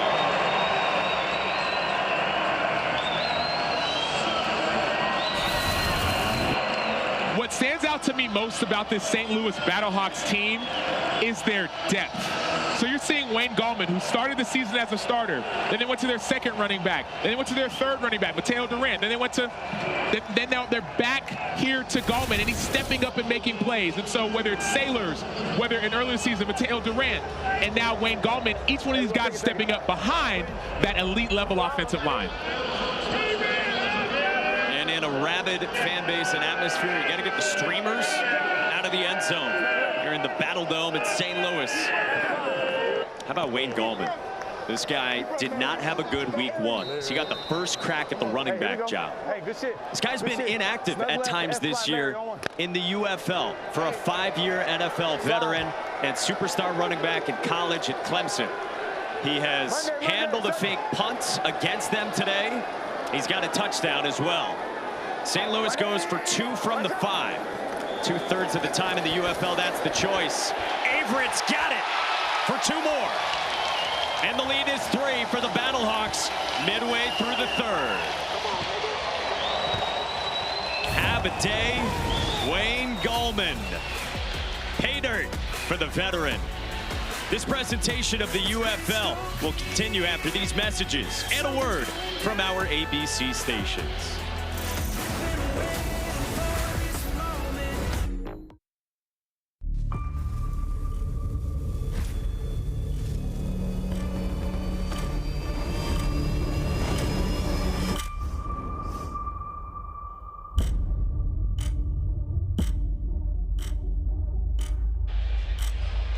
Back in St. Louis, where the Battlehawks have the lead, and let's go down to the field in Stormy. Manny Wilkins led that touchdown drive. There was a little jawing early on. How much does a moment like that motivate you? Man, it's really good. We came out, started fast out of the half. They went down, they got some points, but, you know, we just want to keep scoring every single drive and give ourselves a chance.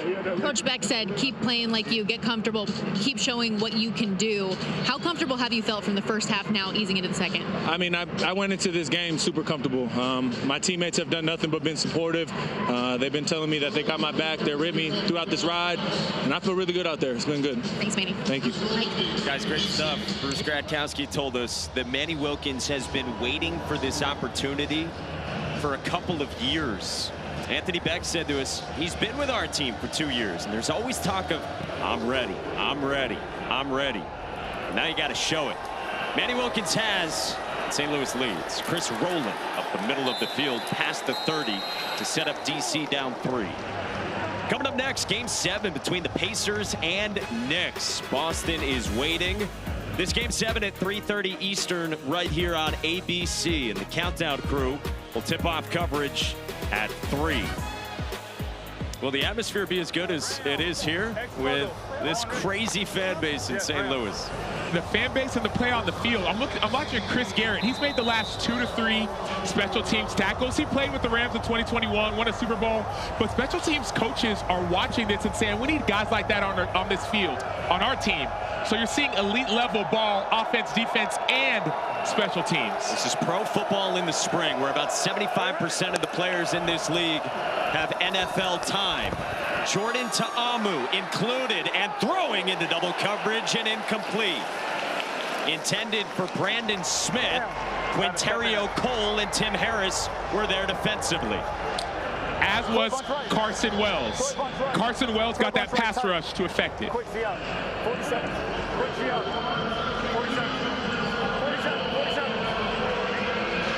We've talked about the defenders and would they lean more on the ground. Well, we've had some success through the air as well in trying to shot play on first down. In a vocal environment in the third. Here's Darius Hagans, who ran it well in the first half, wrapped up after just 2 yards, and third down coming for DC.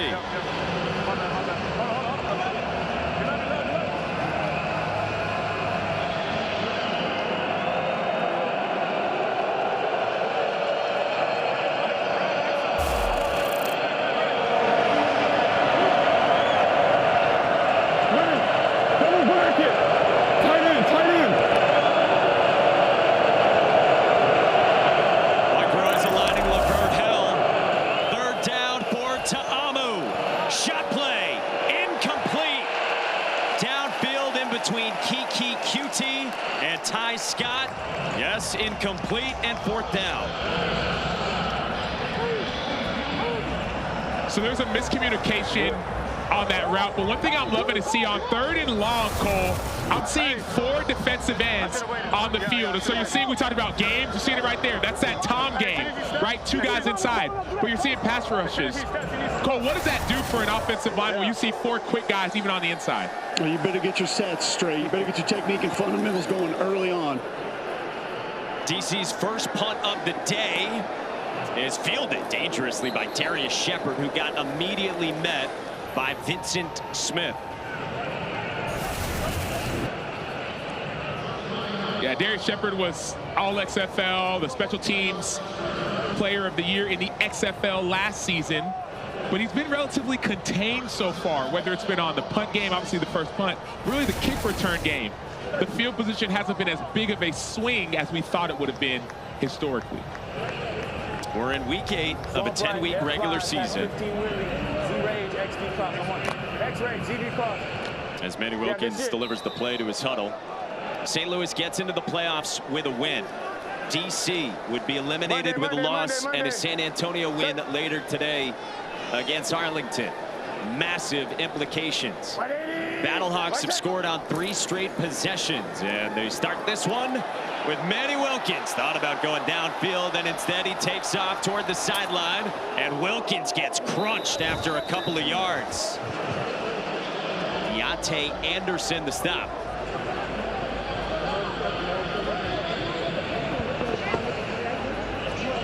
Let's go double right, 2 jet Haas. Double right, 2 jet Haas. Hey, double right, 2 jet Haas on 1. Double right, 2. In the UFL, 8 players on each team can wear headsets, and there's no cutoff point. So Bruce Gradkowski, if he wanted to, could continue talking to Manny Wilkins. In the NFL, the cutoff is 15 on the play clock. Wilkins downfield into coverage and too tall for Jamarcus Bradley with Deontay Anderson back there, standing him up, and now it's third down.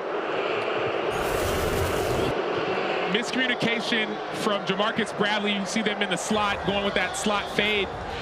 But I love the coverage by Deontay Anderson, who's a safety. He was a #1 safety recruit coming out of high school. He was working at Macy's before he got the call last year to come and play in the XFL last season. And so he's taking advantage of his opportunity, even when you would think it would be a mismatch for the offense.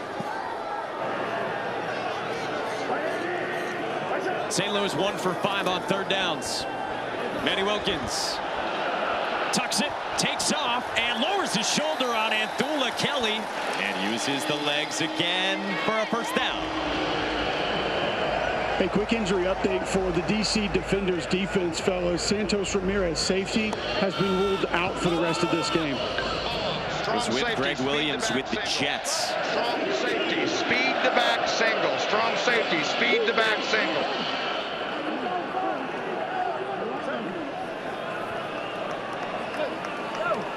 Ten for 82 on the ground for Manny Wilkins. Wayne Gallman made a man miss, and Wayne Gallman with some wiggle. Out past the 45, tripped up by Monte Nicholson, and St. Louis on the move with 8 more yards. You heard Greg Williams say strong safety, speed the back. So what that meant is Deontay Anderson, you're going to come up, you're going to essentially rush the back. The issue with that is that if you miss the tackle or if they run up inside, anyone misses, that's one less guy deep, one less guy that's in his gap fit. So that's why you saw an 8-yard gain, because there was a blitz to the back and they ran away from the blitz. Former Clemson standout stays in beside Manny Wilkins. Coming up on 3 to go in the third. Gallman searching for space, and he spins forward with a first down. Into plus territory after 4 yards to the 49 for the Battlehawks. Again, this is a St. Louis team without its starting quarterback, A.J. McCarron, with an ankle injury that Anthony Beck told us he does think they might have him next week. Wilkins steering the ship, and on first down, Butler couldn't hang on, and he got buried by Monte Nicholson. There is a flag down back near the line of scrimmage. St. Louis holding. And a hold by number 84. Correct. Okay, 84 offense. Previous spot. Crystal, previous spot. Okay. Incomplete pass, yes. We're going to go back there, previous spot. Number 84. Holding number 84. Offense, 10-yard penalty, still first down. Boy, Butler has earned his game check with every target he has gotten popped. Yeah, you're seeing Jake Sutherland, number 84. He's going to be on Trent Harris. As a defensive end, you say, I cannot be blocked by a tight end. It's not allowed. It's illegal. And then you see that hit on Butler. This is the 3rd or 4th big hit he's taken. He's being attended to now. Again, Hakeem Butler has been the best wide receiver in this league. And he is barking back at the officials as he heads off. This Greg Williams-led defense has laid some big hits on Butler throughout the afternoon.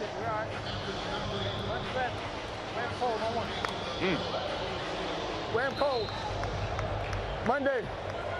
A couple of former NFL guys in their time. So backs up St. Louis for 1st and 20 after just their 2nd penalty. Gallman stays in and he gets the call and finds just 1 yard. Greg Williams at the controls for DC. What is it? Well, they're running on 2 wide receivers. 10. All right, let's go. Joker! Joker! Joker, Joker, Joker, Joker, Joker. Okay? Yep, it's 10. All right, 10, automatic front, okay? Automatic front, okay? Pay attention. Okay, 53 alert. 53 alert. Last week, Greg Williams was talking about bare fronts, and he said the Harry Douglas, our guy, he was going to put a bare foot up someone's rear end. Told us he had about 100 former players text him saying you haven't changed. This gets batted down on 2nd and long by guess who, Malik Fisher, and it's 3rd down for St. Louis. Hey, Mike, based on what you just said, I talked to Greg Williams going into the locker room at halftime, and he said, if I come out wearing a different color shoes, you and your broadcast crew know why. The man is unrelenting.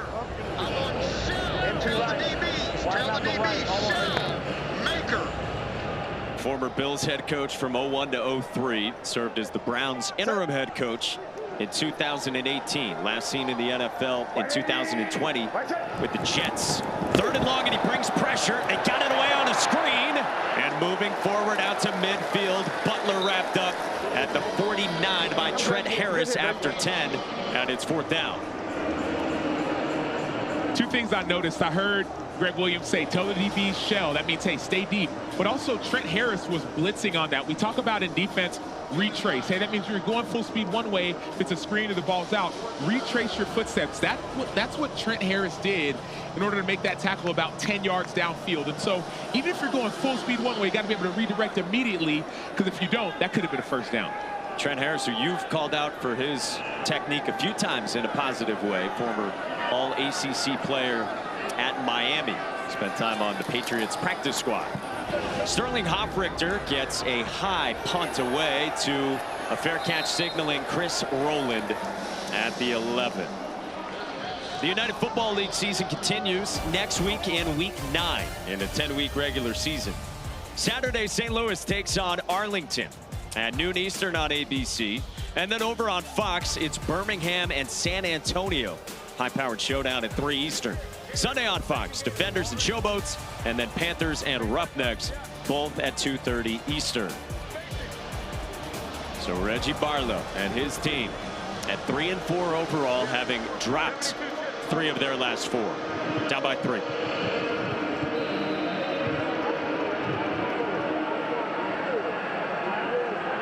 The over-under for Ty Scott is 45.5 receiving yards. He's had to step up without star wideout Kelvin Harmon. Worst starting field position for either side, and there's Scott again, tiptoeing the sideline. Cole.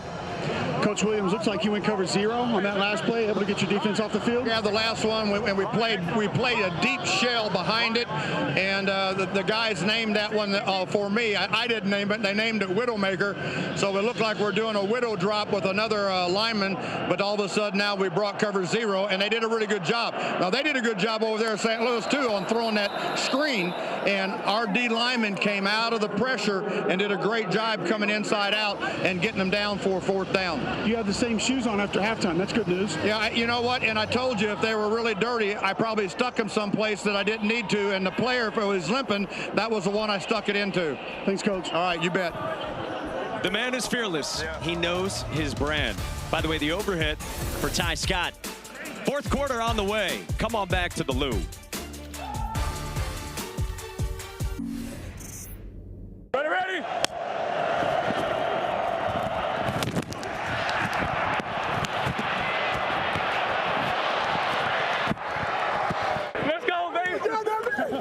Good job, baby.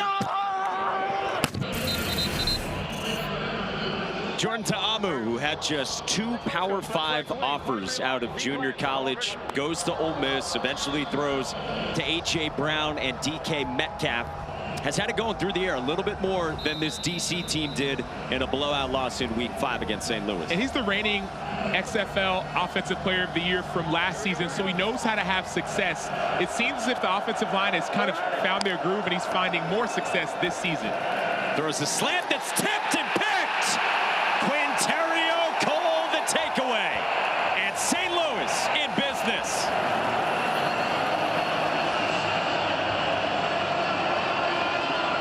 What they always say, tips and overthrows, got to get those. Quinterio Cole, right place, right time. But Willie Harvey gets his left paw up, and Quinterio Cole gets the interception. He had a Week 1 interception off of a tip in the red zone earlier in the season. And sometimes when you just do your job and stay around the football, good things happen. 2nd interception for this defense. And for Q Cole, 2-time HBCU All-American who transferred to Louisville. Anthony Beck said to us this week, he might be our most consistent player this year. Sets up Manny Wilkins and the Battlehawks up 3 in the red zone. They want more and want to extend this lead. Jacob Sailors wrapped up at the line of scrimmage. Met there by Anthony Hines, the former Aggie at Texas A&M. They're doing a lot of, we call it gap scheme, Cole. You talked about this earlier. Why is the gap scheme effective here against this defense? Well, I think number one, when you have a defense that penetrates, it gets upfield, you allow them to get upfield and you just kick them out sometimes. Greg Williams, DC defensive coordinator, actually told me before the game that was his biggest concern, Acho, because he didn't think they could push this defense off the football. So you want to try to utilize some of their movement against them. Sailors hobbled off, so Gallman spills out of the backfield. Wilkins throws the opposite way to Jake Sutherland. Snatched it away from Anthulin. Nola Kelly, and Sutherland takes it to the 10, 9 yards, bumped out by Hines in 3rd and short. Automatic front, jaws if you need it. Tight red Tokyo, tight red Tokyo, tight red Tokyo. If you need a jaws, you need a jaws. Make sure. Greg Williams goes international. Battlehawks up 17-14, and that is incomplete. Broken up on a pass intended for Stevie Mitchell. Isaiah Johnson might have got there early.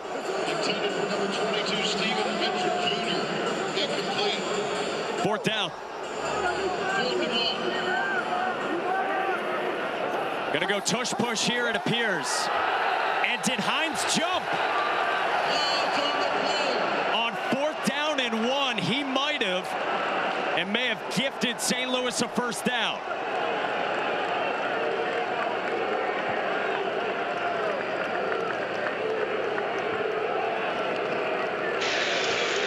Encroachment number 57. Defense, 5-yard penalty results in the first down. Wow. We always talk about the phrase earmuffs, the word earmuffs, earmuffs, earmuffs. When it's 4th and 1, hard count. Put your earmuffs on the defensive line. I don't care how many huts, how loud the quarterback is. Cannot give them a free, because that's a free first down, right? Make them earn it. Put your earmuffs on, Anthony Hines, to keep from jumping off sides. 6 letters of happiness. Let's go from Anthony Becht. First down and goal. Wilkins, fade, Butler, too tall. Garyon Conley in coverage, back after missing the last 2 weeks with a groin injury.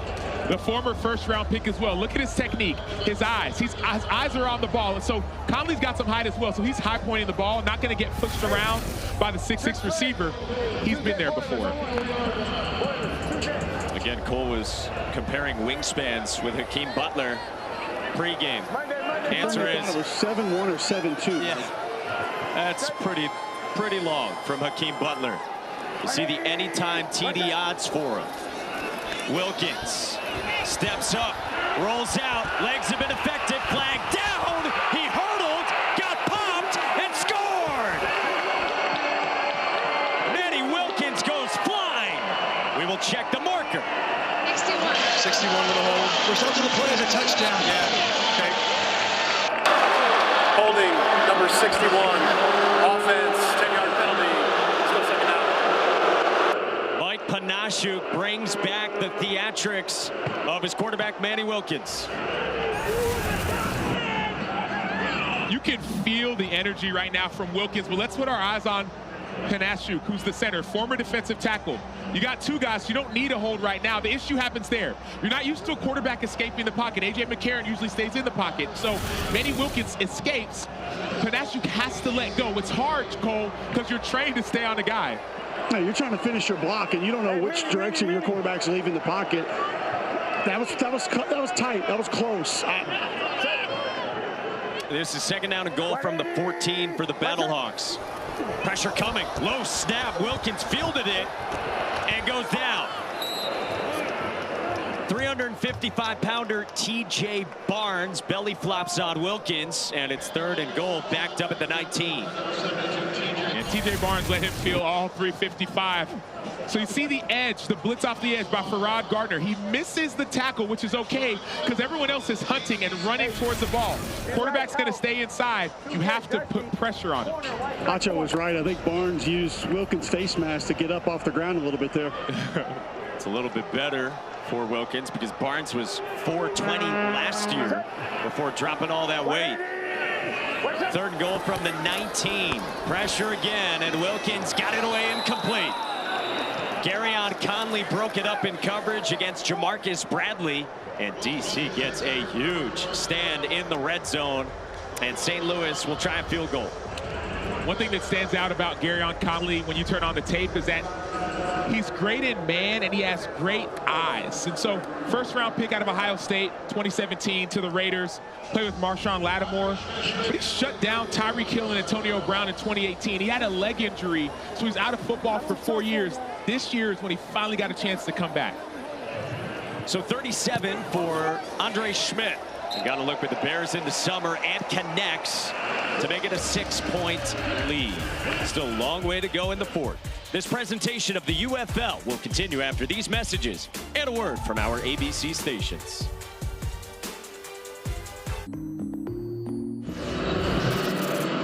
Back in St. Louis with Battlehawks head coach Anthony Becht. You get the field goal there. I know how badly you wanted the touchdown. The word of the week was response. How do you need your team to respond now? Yeah, well, our defense needs to respond now. We got to be better in the red zone. We got that holding call. I mean, that was a close one, but look, they called it. We got to be able to get ourselves and execute when we get down there in that tight area. We did get the field goal. We're up by 6. They still got to score a touchdown. Our defense is playing really well. Got to continue to pick it up on all other phases. Offense is doing good things. Manny's moving his legs. We just got to execute and be a little firmer up front. Thanks, Coach. All right, thanks, Storm. Mike. A comprehensive review from Anthony Becht here in the wild world of the United Football League, where we have 4 playoff teams. We know 2 of them. 3 teams alive for the last 2 spots, including these 2. DC does need a touchdown, and this is Chris Rowland, who goes hopscotching his way to the 31. So, how would you evaluate St. Louis's defense? They've been the answer. This is what they've been, not all season, but the last probably 5 or so weeks of the season. They're forcing turnovers. They're attacking the football. They're developing their identity, which is fast, physical, and defensively sound. Hey, that's what defenses do for us, right? That's what defenses do for us. They pick us up.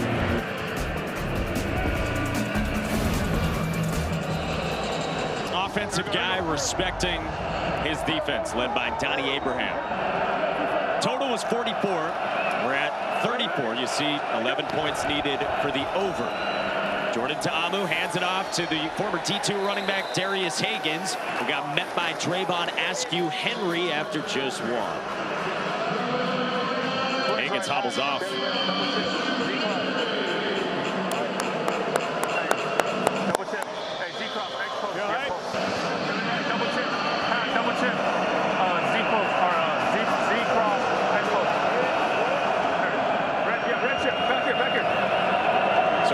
Comes out, gets directions from Ta'amu. Harris, who's been banged up the last few weeks, according to Fred Keiss. Ta'amu, the bobble, the recovery, the escape into the sideline, and got it away, incomplete. 3rd down. You heard that double chip. That's why you see number 18 staying and waiting to try and get a chip, but the chip only helps on outside rushes. That was a win on the inside by number 96, Kobe Smith, 6'2", 312 out of South Carolina. Undrafted free agent from the Tennessee Titans in 2020. Unless you're doubling on the inside, you cannot stop Kobe Smith if you're chipping on the outside. Where's DC going on a big 3rd down? Well, I felt like I heard chip again, and so you do that to give your quarterback time. I go back to Ty Scott. On the right side of the formation, Ta'amu goes left and finds Chris Rowland. And Rowland's got a 1st down before Tim Harris made the stop, and 11 yards and a huge conversion. Jordan Ta'amu gets a little bit of time. I like the rush by Carson Wells, but great pressure on the inside. They call that ribs, right, Cole? Getting that inside, and then the 12-yard reception by Rowland. Full slab Acho, and Cameron Harris helping with that chip on the outside as well, running back for DC. So it was indeed a chip. Ta'amu's been doing it through the air today.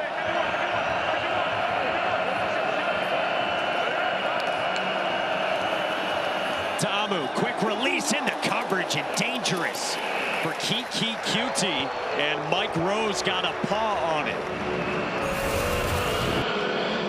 This is a brilliant play by Mike Rose. He's going outside, but he notices he's got to get back in my zone. That drop gets in the way of your quarterbacks. That's brilliant football. Great situational awareness, saying, okay, number 3 goes outside. The number 3 receiver goes outside. I got to get back into my hook drive. Where's Queen?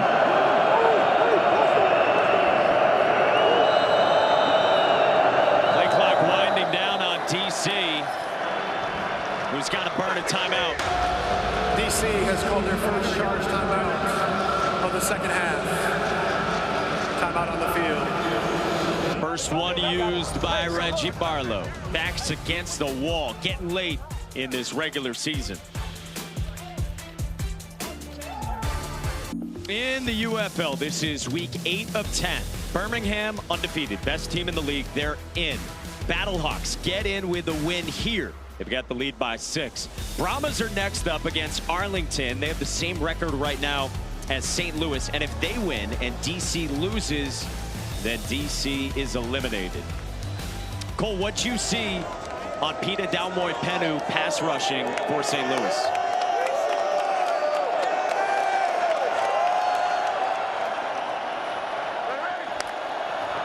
Second out for DC, pressure, quick release, and Roland got met immediately by Q Cole, and he's a little bit slow to get up. Stud safety for St. Louis ahead of third down.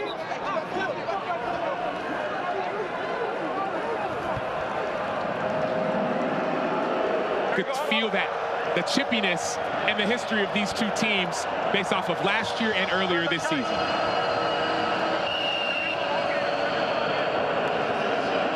DC, the kings of the league last year in the XFL, won both matchups in a span of 14 days. St. Louis won the first meeting this year, leads in the second. Ta'amu got it away to Kiki Cutie for a first down to the 45.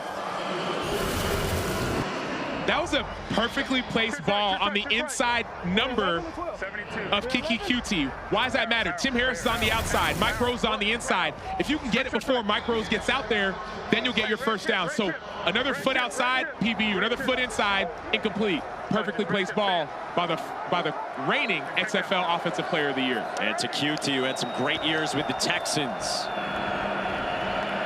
This is a check down and a drop from Higgins, who's had a couple of them. And QT wanted the football.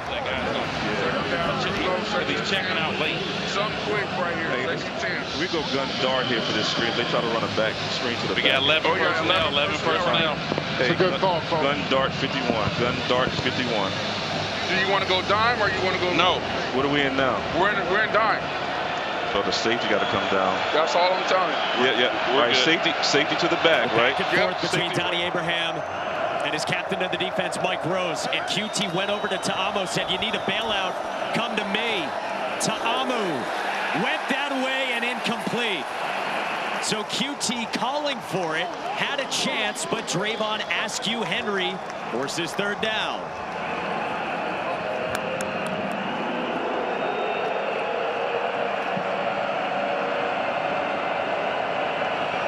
This scene at St. Louis.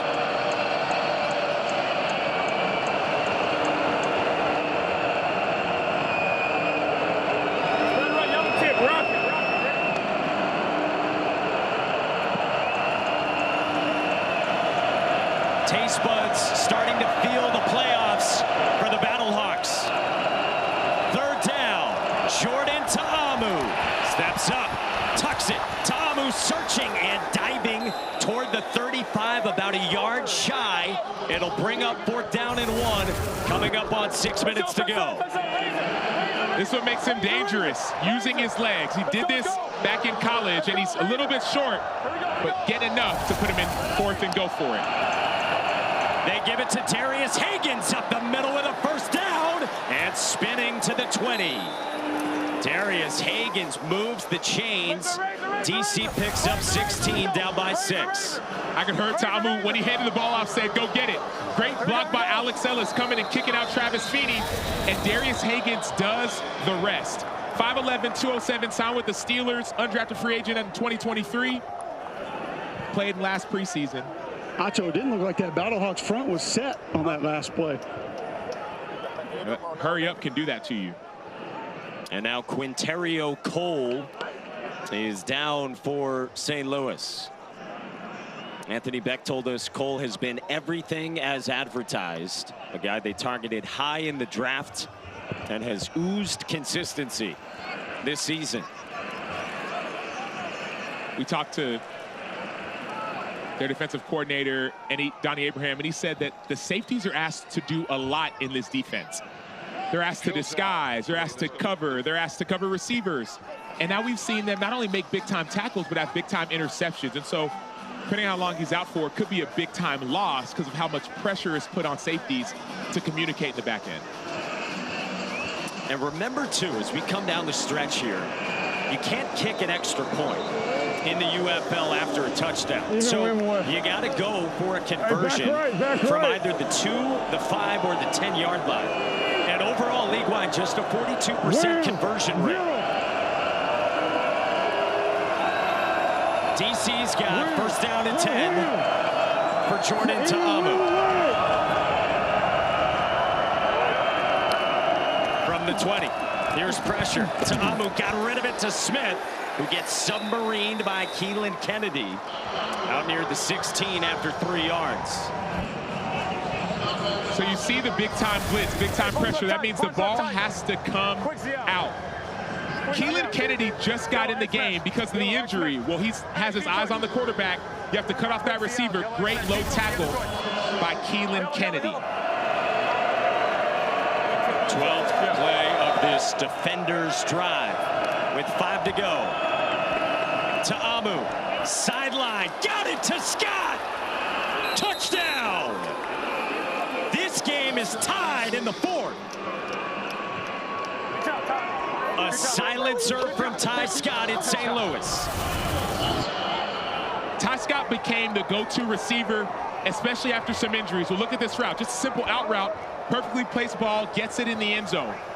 He's a basketball player growing up. He didn't fall in love with football until he was 17 years old. They call him Dolo. He used to always be by himself. He has 3 sisters. Well, Dolo's making big-time plays.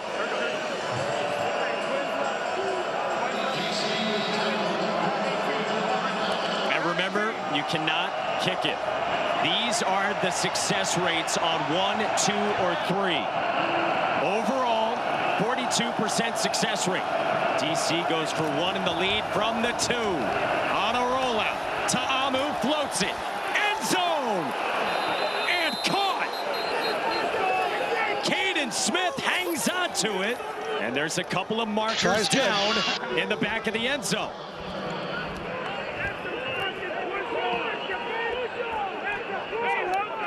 How about Caden Smith walking the tightrope, falling down, you bridge that on a DPI, it's 15-yard penalty. No. So we're declining. So what number?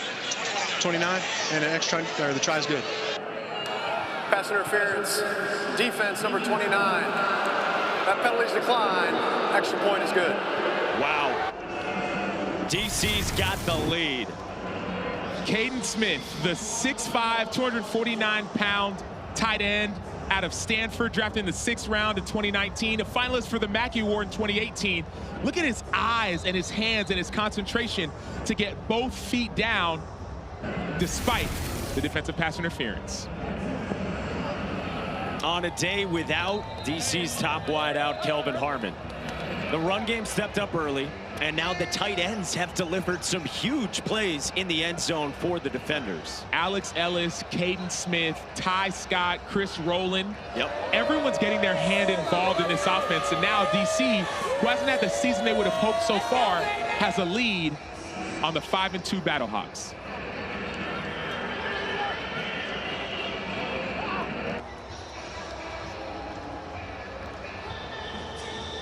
Anthony Becht's pantomiming what's going on the field as far as pass interference is concerned. Inside of 5 to go in the 4th in week 8 in the UFL. Ty Scott hit on that anytime touchdown that was plus 275. Hope you took that. Pre-game. Paxton Brooks gets it away to Darius Shepard. Short kick to the 13 for the great return man out of North Dakota State. Found the lane, got to the edge. Shepard with the stop and go to the 45. Cole. We've got Jordan Ta'amu, defenders, quarterback. Physical game out there. How are you holding up, first and foremost? Good. I'm holding up good. Couple late hits, but I'm out stand right back up and keep playing football. Final play sounded like we heard it as 18 for the conversion. You roll to the right. Yeah. Do you have the option to keep that? When do you know you're throwing it? Yeah, I mean, I have the option to keep it or throw it. I just felt like they got my containment, and just gave my tight end a chance and came down with it. Thanks, Jordan. Thank you. Fred Keist told us he is tough as nails. Taking licks behind a shuffling offensive line all season. Still work to be done for the over. We're at 41 total. Pre-game total was 44. St. Louis down by 1. Manny Wilkins has been a quarterback all game, with A.J. McCarron out with an ankle injury. And Wayne Gallman on the ground takes it out to the 49 with 4 yards before an Anthony Hines stop. Two things that stand out. Go ahead. I was going to say, Manny Wilkins not used to overcoming adversity. I talked to Billy Napier, who was actually his offensive coordinator at Arizona State, and said when I got there, this kid was buried behind 3 players, 3 quarterbacks. He was able to beat them all out, get in that starting role. Said he's a great kid, processes well. Big fan of Manny Wilkins, Billy Napier is.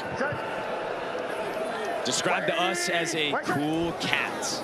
He's looked that way today. Fake the reverse, set up the screen, and Wayne Gallman's got it. He's got a lane. Gallman a cut inside the 15. Tripped up by Nicholson after 38. So, Cole, I got to talk to you about this one, because number 61, Mike Panish at the center. Watch his block. What do you do in this situation? Well, you're just trying to find the opposite color jersey first and foremost, but I don't know if I was ever quick or fast enough to get that far downfield. And by the way, Acho, he's going to add to that because 91 tagged him a little bit late, and they're going to pick up some extra yardage. And 91 on the defense. 26. Okay, and we're going to go all the way down to the 2-yard line. 91. Yes. Okay. Yes. Personal foul, unnecessary roughness, number 91. Defense, that penalty will be enforced all the way down to the 2-yard line. It's first down to St. Louis.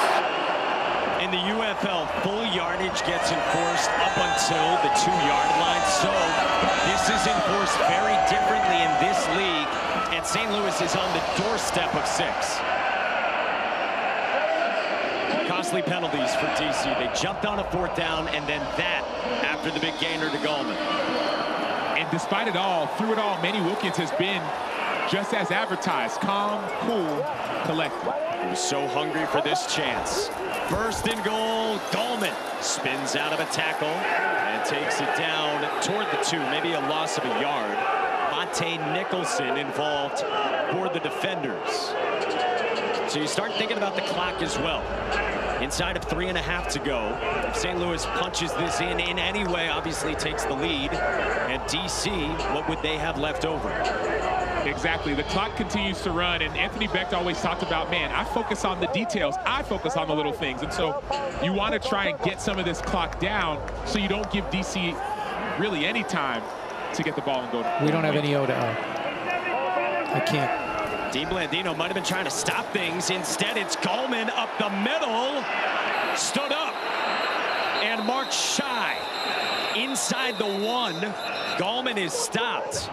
Now, Dean Blandino does have the ability to stop things inside of 5 minutes to go for anything that drastically alters. Can you hear me? Okay. Anything down the stretch. No, we're good now. Like lack of audio there maybe prevented that. The face mask. Tell the center not to score. I was trying to get Mike's attention, but they couldn't hear me. Mike is head referee Mike Vanderveld. He said, tell the center not to score. 3rd down and goal. Coming up on 2 to go. And the 2-minute warning. Wilkins, a give to Gallman. Touchdown. St. Louis leads.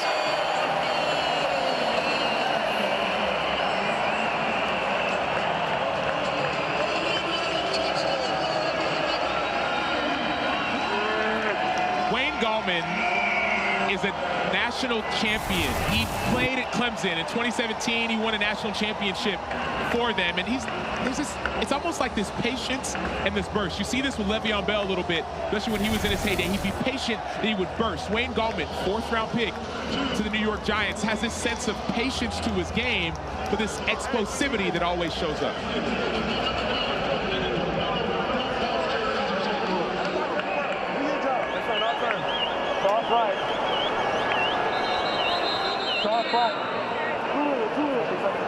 We've got a challenge flag on the field from Reggie Barlow. You see that red dot there, the hash mark beneath the timeouts, the super challenge. Can challenge pretty much anything. Something that was called or wasn't called. Unique to this league in the UFL. We already cleared it, so. Is he keeping his challenge? Are we going to keep him? We're going to save it because we already looked at it. Very good. Okay. DC is not challenging the ruling on the field. It had already been cleared by replay. Therefore, they will remain with their super challenge. It's a touchdown. So Dean Blandino and company can look at any obvious error that may have a significant impact on the outcome of the game in the last 5 minutes of the fourth quarter and overtime. Doesn't mean you can't challenge at that point, and pretty lenient and generous that he throws the flag and they don't enforce a challenge there. But even more so, they also look at any score or no score, down by contact. So those are the things that are also reviewed. You don't need to challenge in those situations. St. Louis will go for 2 from the 5 and try to make this a 7-point lead.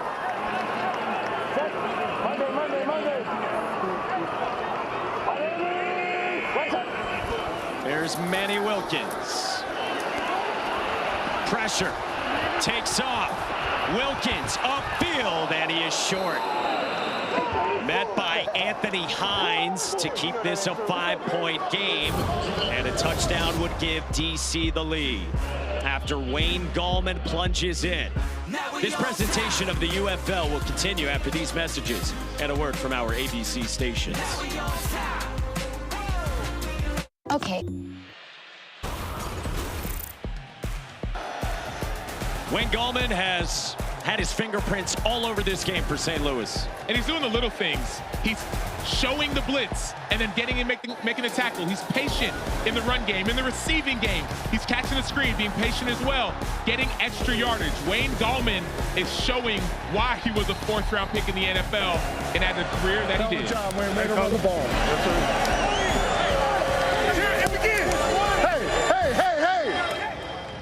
And after all of that, you play special teams as well. And how about this? You got to go back 4 years to week 10 in the NFL in 2020 for his last multi-touchdown game. And so he's done that today. And then that first play you saw, you were talking about it. He was selling the fake on the fake punt from a defensive standpoint. And those are the little things. So sell the fake so you can tempt them to go and throw the pass, then go back out and make the tackle. Little things done well make big things happen. Chris Rowland takes off for DC with a seam, and he tumbles out near the 45 with the defenders down 5. Coming up next on Fox at 4 Eastern, the Renegades square off against the Brahmas, who are also 5-2, just like St. Louis. So a season hangs in the balance for Jordan Ta'amu and DC. And the defense, this defense may be the reason this team goes to a championship. This is a championship moment if they want to be a championship team. For Donnie Abraham, St. Louis D against the defenders. From the 44, across the middle, and it's Brandon Smith with a first down and more. Tripped up inside the 40 to the 38 and plus territory. One of the things that you remember in a situation like this, we talk about situational football. You're up by 5, so field goal doesn't hurt you. A touchdown is the only thing that hurts you. And so play smart and play with the situational awareness. 2 timeouts for DC. Ta'amu, sideline back shoulder for Scott and incomplete. Chris Payton-Jones in coverage. Clock stops with 1:35 to go.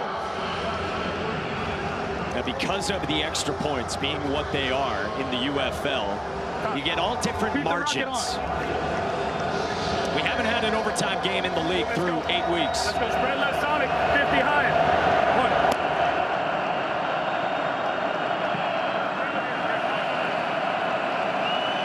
This is where pass rush, guys like Peter Talmor-Penu got to step up. He's on the right side. They swing it out opposite him to Higgins. Met immediately by Willie Harvey. 3rd down. Third down, stays in bounds, clock still running. Willie Harvey, great tackle. Mike Rose, they talked about him being in there, gives Willie Harvey freedom. So even when you don't necessarily feel him making a tackle, Rose's presence is felt on the field. A lot of time has come off the clock for Reggie Barlow. Pressure comes. Ta'amu goes down. Willie Harvey again. Ta'amu is still down for DC. Clock continues to roll.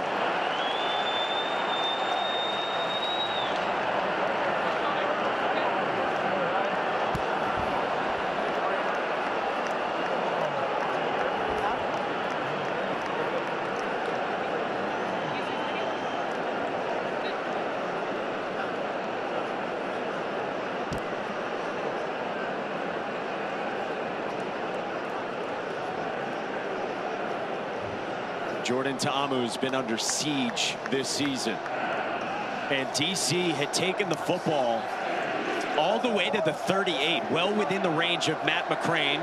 Again, you don't necessarily hope to get a field goal there, but at least something. And instead, second down swing pass stays in bounds, no timeout used, and now this. And Willie Harvey, you see him at the top of your screen with a nice pressure. But that's the freedom that we heard from Donnie Abraham. He said, man, something about when we get our guys fully healthy, Mike being in there makes Willie better. Willie being in there makes Mike better. Guys able to do their job, to do it at a high level. Put 7 seconds back on the clock to 55 seconds remaining here in the fourth. Mike, I think we might have a challenge flag from Reggie Barlow here as well. Let's see. He has tossed the flag down as Jalen McClendon readies. McClendon got forced into action last week when DC's top 2 quarterbacks got injured. Yes. 7, number 7. If you use the challenge, you have to specify exactly what you're challenging.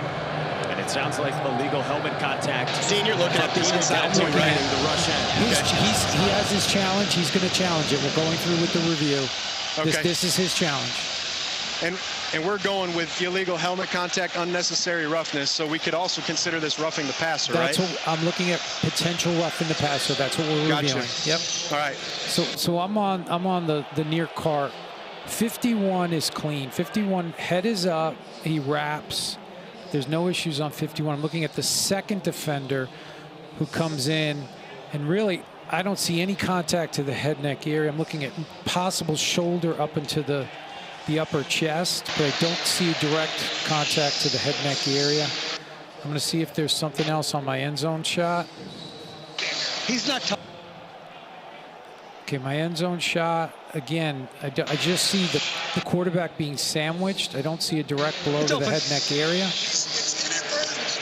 Shoulder to the body, inadvertent contact. Yes, I was just going through the review. The ruling on the field will stand. There's no direct forcible contact to the head neck area. He just gets sandwiched. No foul, so he loses the challenge. Sounds good. Super way. After review, there is no foul for roughing the passer. Head coach's challenge is now taken away. There's no super challenge remain. DC has 1 timeout remaining. Do you agree not enough contact there from 7 and blue? Maybe I don't agree, but I learned. Because I felt like there was contact, but the word Dean used was, okay, he was sandwiched. It's almost like it wasn't a lowering of a helmet, nor is it intentional. And so that's where I can understand by listening, okay, this is why that wouldn't be called. That was a last-ditch effort from DC. Now this is the final straw. 4th down at 24. Your backup quarterback, Jalen McClendon, comes on.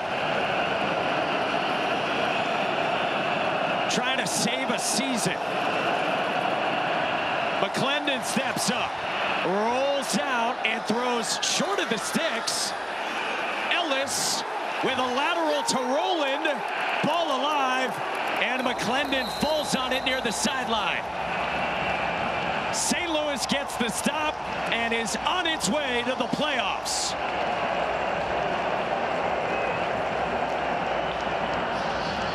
We were talking to Donnie Abraham earlier in the week, And we asked him if he feels more pressure because of all the guys out, A.J. McCarron and Ja'Cour Pearson and Marcel Aitman. He said, man, I'm old school.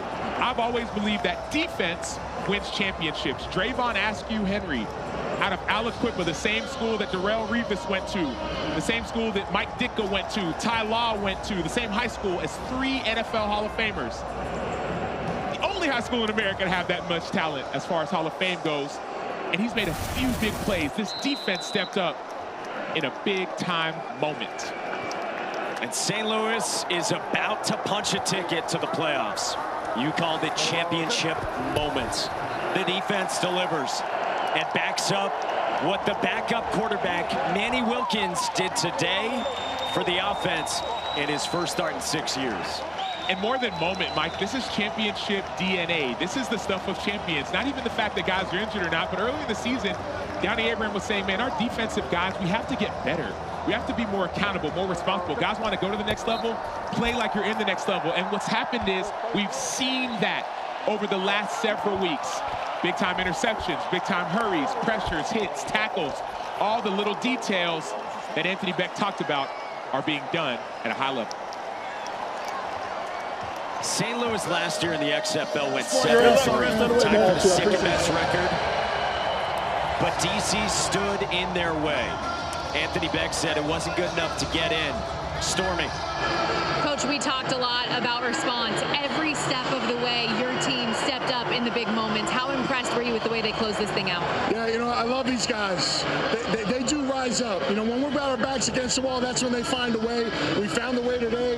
Give a lot of credit to DC, man. You know, they're fighting us. This is kind of a rivalry game. We worked a lot in the offseason to build our team to beat this team right here. They swept us last year. We had to return the favor. So it's nice to clinch a playoff spot. We came up short last year. Now we're in the show, so we got more to play for. How about this defense coming together when it mattered most? Yeah, you know, guys are banged up. We got guys leaving the game. Some young guys had to come in and fill in spots, but just determination, knowing what to do. You know, you get your moment in this league, you have to step up. And right there is a great example. Pass rush was outstanding, and then you got to make a tackle at the end there, and we did that. So a lot of credit to Donnie, Abraham, all my defensive staff. It's a great team effort today. Enjoy the win. Thanks, Stormy. Mike? Stormy, St. Louis is in. They want home field as well. San Antonio wins. Coming up on Fox, they get in. DC would be officially eliminated.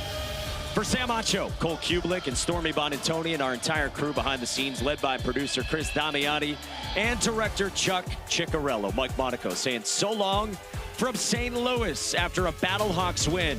Next up, NBA Countdown.